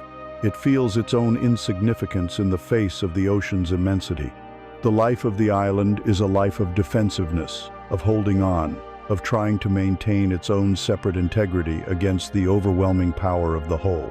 But as you have journeyed deeper, you have likely felt glimmers of another reality. There may have been moments perhaps in nature, in deep meditation, in love, or in the presence of great art where the borders of the island's self seemed to momentarily dissolve. In these moments, you tasted the truth of the ocean. You felt a sense of profound connection, of belonging, of being an expression of the whole, rather than a fragment separate from it. You sense that the same intelligence that animates the stars is the same intelligence that is looking out through your eyes. The conflict is between the lifelong habit of identifying as the fragile, separate island and the terrifying, liberating, and deeply resonant call to let go of your borders and merge back into the boundless, unified reality of the ocean. Here we arrive at the core message, the pinnacle of this entire journey, a truth articulated by the great mystics of all traditions. You are not a drop in the ocean. You are the entire ocean in a drop. Let that sink past your intellect and into the marrow of your being. This is not a pretty poem. It is a statement of cosmic fact. Everything that constitutes the universe is present within you. The carbon in your bones, the iron in your blood, the calcium in your teeth, all of it was forged in the fiery heart of a star that exploded billions of years ago. You are, quite literally, made of stardust. The same physical laws that govern the dance of galaxies govern the intricate firing of your own neurons. The same creative impulse that blossoms a flower and spins a spiral nebula is the same impulse that fuels your desire to create, to love, and to grow. You are not just a creature in the universe. You are the universe in the form of a creature. You are the cosmos experiencing itself, for a little while, in human form. We can use the metaphor of the mirror and the light. The universe, the totality of being, is the light. You, as an individual point of consciousness, are the mirror. Without the light, the mirror is dark and has nothing to reflect. But without the countless mirrors of conscious beings, the light remains unseen, unmanifest, and unaware of its own brilliance. The light and the mirror are not two separate things. They are two poles of a single, unified phenomenon of self-knowing existence. You are the universe's way of looking at itself. How can you begin to experience this truth, to move it from an intellectual concept to a felt reality? The practice is one of consciously dissolving the perceived boundaries between you and the world. It is a meditation on connection. Begin with your breath. Sit quietly and bring your attention to the rhythm of your breathing. But now, bring a new awareness to it. Notice the air that you think of as outside, the atmosphere of the planet as it enters your nostrils. Feel it become you, becoming the oxygen that fuels your cells. Then feel it as you exhale, leaving your body and once again becoming the outside air, the air that will be breathed by the tree across the street, by the bird in the sky, by the person in the next room. Realize, with each breath, that the boundary between you and the world is utterly permeable. You are in a constant, intimate, rhythmic exchange with the whole. Now, bring your attention to the feeling of the sun on your skin. Recognize that this warmth is not just a sensation, it is physical energy, photons that have traveled 93 million miles from the nuclear furnace of our star to land on your body. In this moment, the sun is literally touching you. The vast distance of space dissolves in this direct contact. You and the star are one system. Next, consider the food you have eaten today. The water, the plants, the fruits. All of this was once the earth. It was soil, rain, and sunlight. Through the magic of biology, it has been transformed into your flesh, your bones, your blood, your energy. The earth is not just something you walk upon. You are the earth, walking. The boundary between your body and the planet is an illusion of time. Carry this awareness into every part of your life. When you touch a tree, feel it not as an object, but as another expression of the same life force that animates you. When you look into the eyes of another person, see not a separate self, but another mirror in which the universe is gazing. This is not an exercise in imagination. It is a practice of paying radical attention to what is already and always has been true. You are not separate. You have never been separate. You are a unique and precious manifestation of the one, seamless, magnificent whole. Welcome home. We have come to the end of this journey through the inner world, but we have arrived not at a final destination, but at a grand and beautiful beginning. Here, at this culmination, we must address the last and most persistent anxiety of the seeker, the tyranny of the final answer. After all this work, after all this excavation and healing, the mind still craves a conclusion. It demands to know, with finality, what is my purpose? What is the meaning of it all? We approach our own lives as if they were a mystery novel, and we are impatiently flipping to the last page to see how it ends, to find the single paragraph that will explain everything. We believe our purpose is a static object, a treasure to be found, a piece of information that, once possessed, will grant us permanent peace and clarity. This quest for a final, fixed answer is the ego's last and most subtle trap. It is the desire to possess and control even the great, unfolding mystery of your own existence. As long as you are frantically searching for the answer to your life, you are not actually living it. You are postponing your engagement with the world, waiting for a permission slip from the universe that will never arrive. The belief that you must know your purpose before you can live it is the very thing that keeps you from discovering it. To break free from this tyranny, you must shift your entire orientation to life from a product-based mindset to a process-based one. A product-oriented life is focused on destinations, on outcomes. Its goal is to acquire the degree, to land the job, to buy the house, to find the partner, to discover the purpose. Happiness is always deferred, located at the next milestone. The problem is that once a milestone is reached, the mind immediately creates a new one, and the chase begins again. It is a life lived on a perpetual treadmill of becoming, with no time for simply being. A process-oriented life, however, finds its meaning not in the destination but in the journey itself. Its joy is discovered in the very act of walking the path. Consider the universe itself. Is it a product or a process? A star is never a finished product until it dies. It is a constant, dynamic process of nuclear fusion, of becoming. A tree is never a finished product. It is a constant process of reaching for the light, of shedding its leaves, of growing and resting. Your own life is not a static object to be defined and finalized. You are a process. You are an unfolding. You are a becoming. To demand a final answer is to demand that your own growth cease.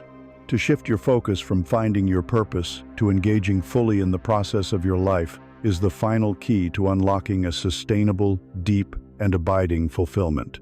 You find your purpose not by looking for it, but by losing yourself in the creative process of living. This invites a conflict between two inner archetypes, the impatient seeker and the patient gardener. The impatient seeker is the anxious part of you that wants clarity, certainty, and a complete map now. It is the part that devours books, podcasts, and workshops, always searching for that one missing piece of information that will solve the puzzle of its own existence. It believes that it cannot truly begin living until it has it all figured out. Its energy is frantic, grasping, and future-oriented. It lives in a state of perpetual not yet. The patient gardener, on the other hand, embodies a deeper wisdom. The gardener knows that you cannot force a seed to grow. You cannot pull on a young sprout to make it taller. To do so would be to destroy it. The gardener understands that its role is not to force an outcome, but to cultivate the right conditions. The gardener provides good soil, consistent water, and abundant sunlight. It patiently removes the weeds. And then, it trusts the mysterious, innate intelligence of the seed to unfold in its own time, according to its own blueprint. The patient gardener within you knows that your purpose is not a destination to be frantically sought, but a seed that is already planted within your soul. Your work is not to find the seed, but to cultivate the soil of your own life through self-awareness, through healing, through compassionate action, and then to trust that the seed of your purpose will blossom when the season is right. The conflict is between the violent energy of grasping and the gentle, powerful energy of trusting cultivation. This brings us to the most profound piece of advice ever offered to a person grappling with these great questions. The poet Rainer Maria Rilke, in his Letters to a Young Poet, wrote, "Have patience with everything that remains unsolved in your heart. Try to love the questions themselves, like locked rooms and like books written in a very foreign tongue. Do not now seek the answers, which cannot be given you because you would not be able to live them. And the point is, to live everything. Live the questions now. Perhaps you will then gradually, without noticing it, live your way into the answer." This is the core message of this final stage.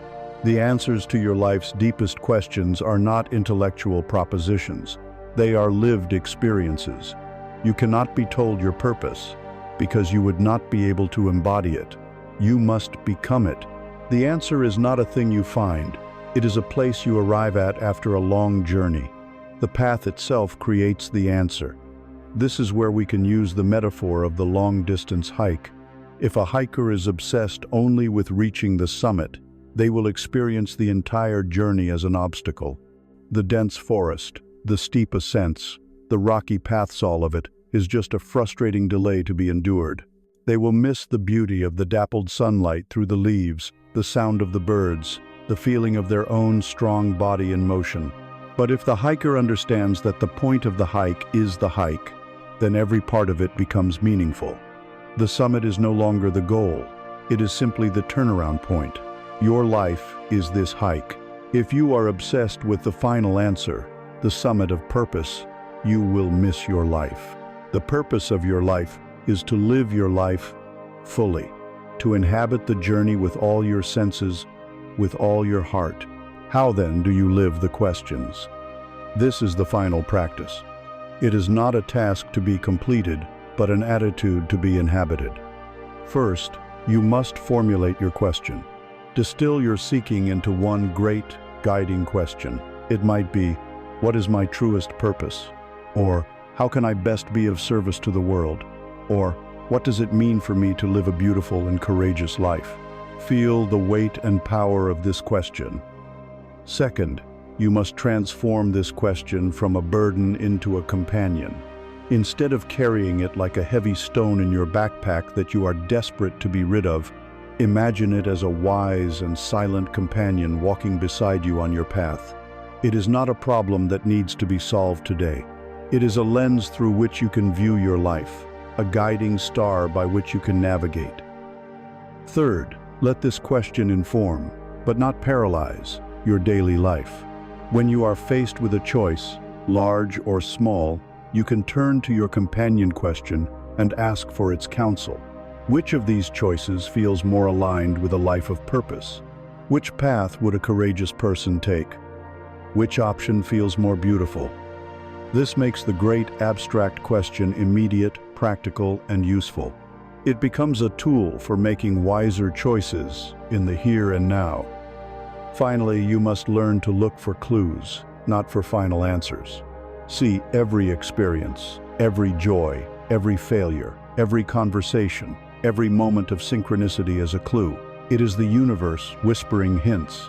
Your life itself is a great detective story, and you are slowly gathering the evidence that will, eventually, reveal the mystery. By living in this way, with the question as your trusted friend, life is transformed. It is no longer a frantic search for a destination. It becomes a rich, meaningful, and endlessly fascinating pilgrimage. And then one day, perhaps years from now, you will look back on the path you have walked, and you will realize, with a quiet shock of recognition, that you are not searching for the answer anymore. You have become it. And so, the final page of this book is turning. The voice that has accompanied you on this journey will soon fall silent, but the story does not end here. The story is, in truth, only just beginning. It was never truly contained in these words, on these digital waves. This book was never made of paper and ink, but of silence and space. It was a mirror, and its only purpose was to reflect the light that was already shining within you. The wisdom you have felt, the truths that have resonated in the marrow of your bones, were not given to you by this voice. They were your own wisdom, your own truths, echoed back to you. The ink was always inside of you. The story is, and always has been, your own life, waiting to be written with courage and intention. Do not make the mistake of clinging to this book, or to any teacher or teaching. It was only ever a raft to get you across the river. You have reached the other shore. The raft is no longer needed. Your own 2 feet are now standing on solid ground. Look back for a moment, not with nostalgia, but with recognition. You are not the same person who began this journey. The one who started listening was perhaps searching for a signal in the static, hoping for a map to a distant destination, seeking an answer from a voice outside the self. But the one who is listening now is different. You have learned to become your own signal. You have realized the map is drawn with every step you take. You have discovered that you are not the one who asks the question, but the one who must live their way into the answer. No power has been given to you that you did not already possess. No strength has been bestowed upon you. There has only been a remembering, a reclaiming, an awakening of the immense and silent power that has been patiently waiting at the center of your being. You have not been filled up from an external source. You have been hollowed out, emptied of all that was not you, so that your own authentic essence could finally rush in to fill the space. The universe did not send you this book to give you answers. It sent you this book to remind you how to read your own heart. It was a lesson in literacy for the language of the soul, a language spoken not in words, but in feelings, in intuition, in the silent, knowing resonance of your own deep truth. The journey is now yours to continue. The great work is to keep listening, to keep trusting that inner guidance above all else. The book is closed. The real text, the sacred manuscript, is your own life. Live the next chapter, and then the next. Now, be silent, and listen to what it has to say.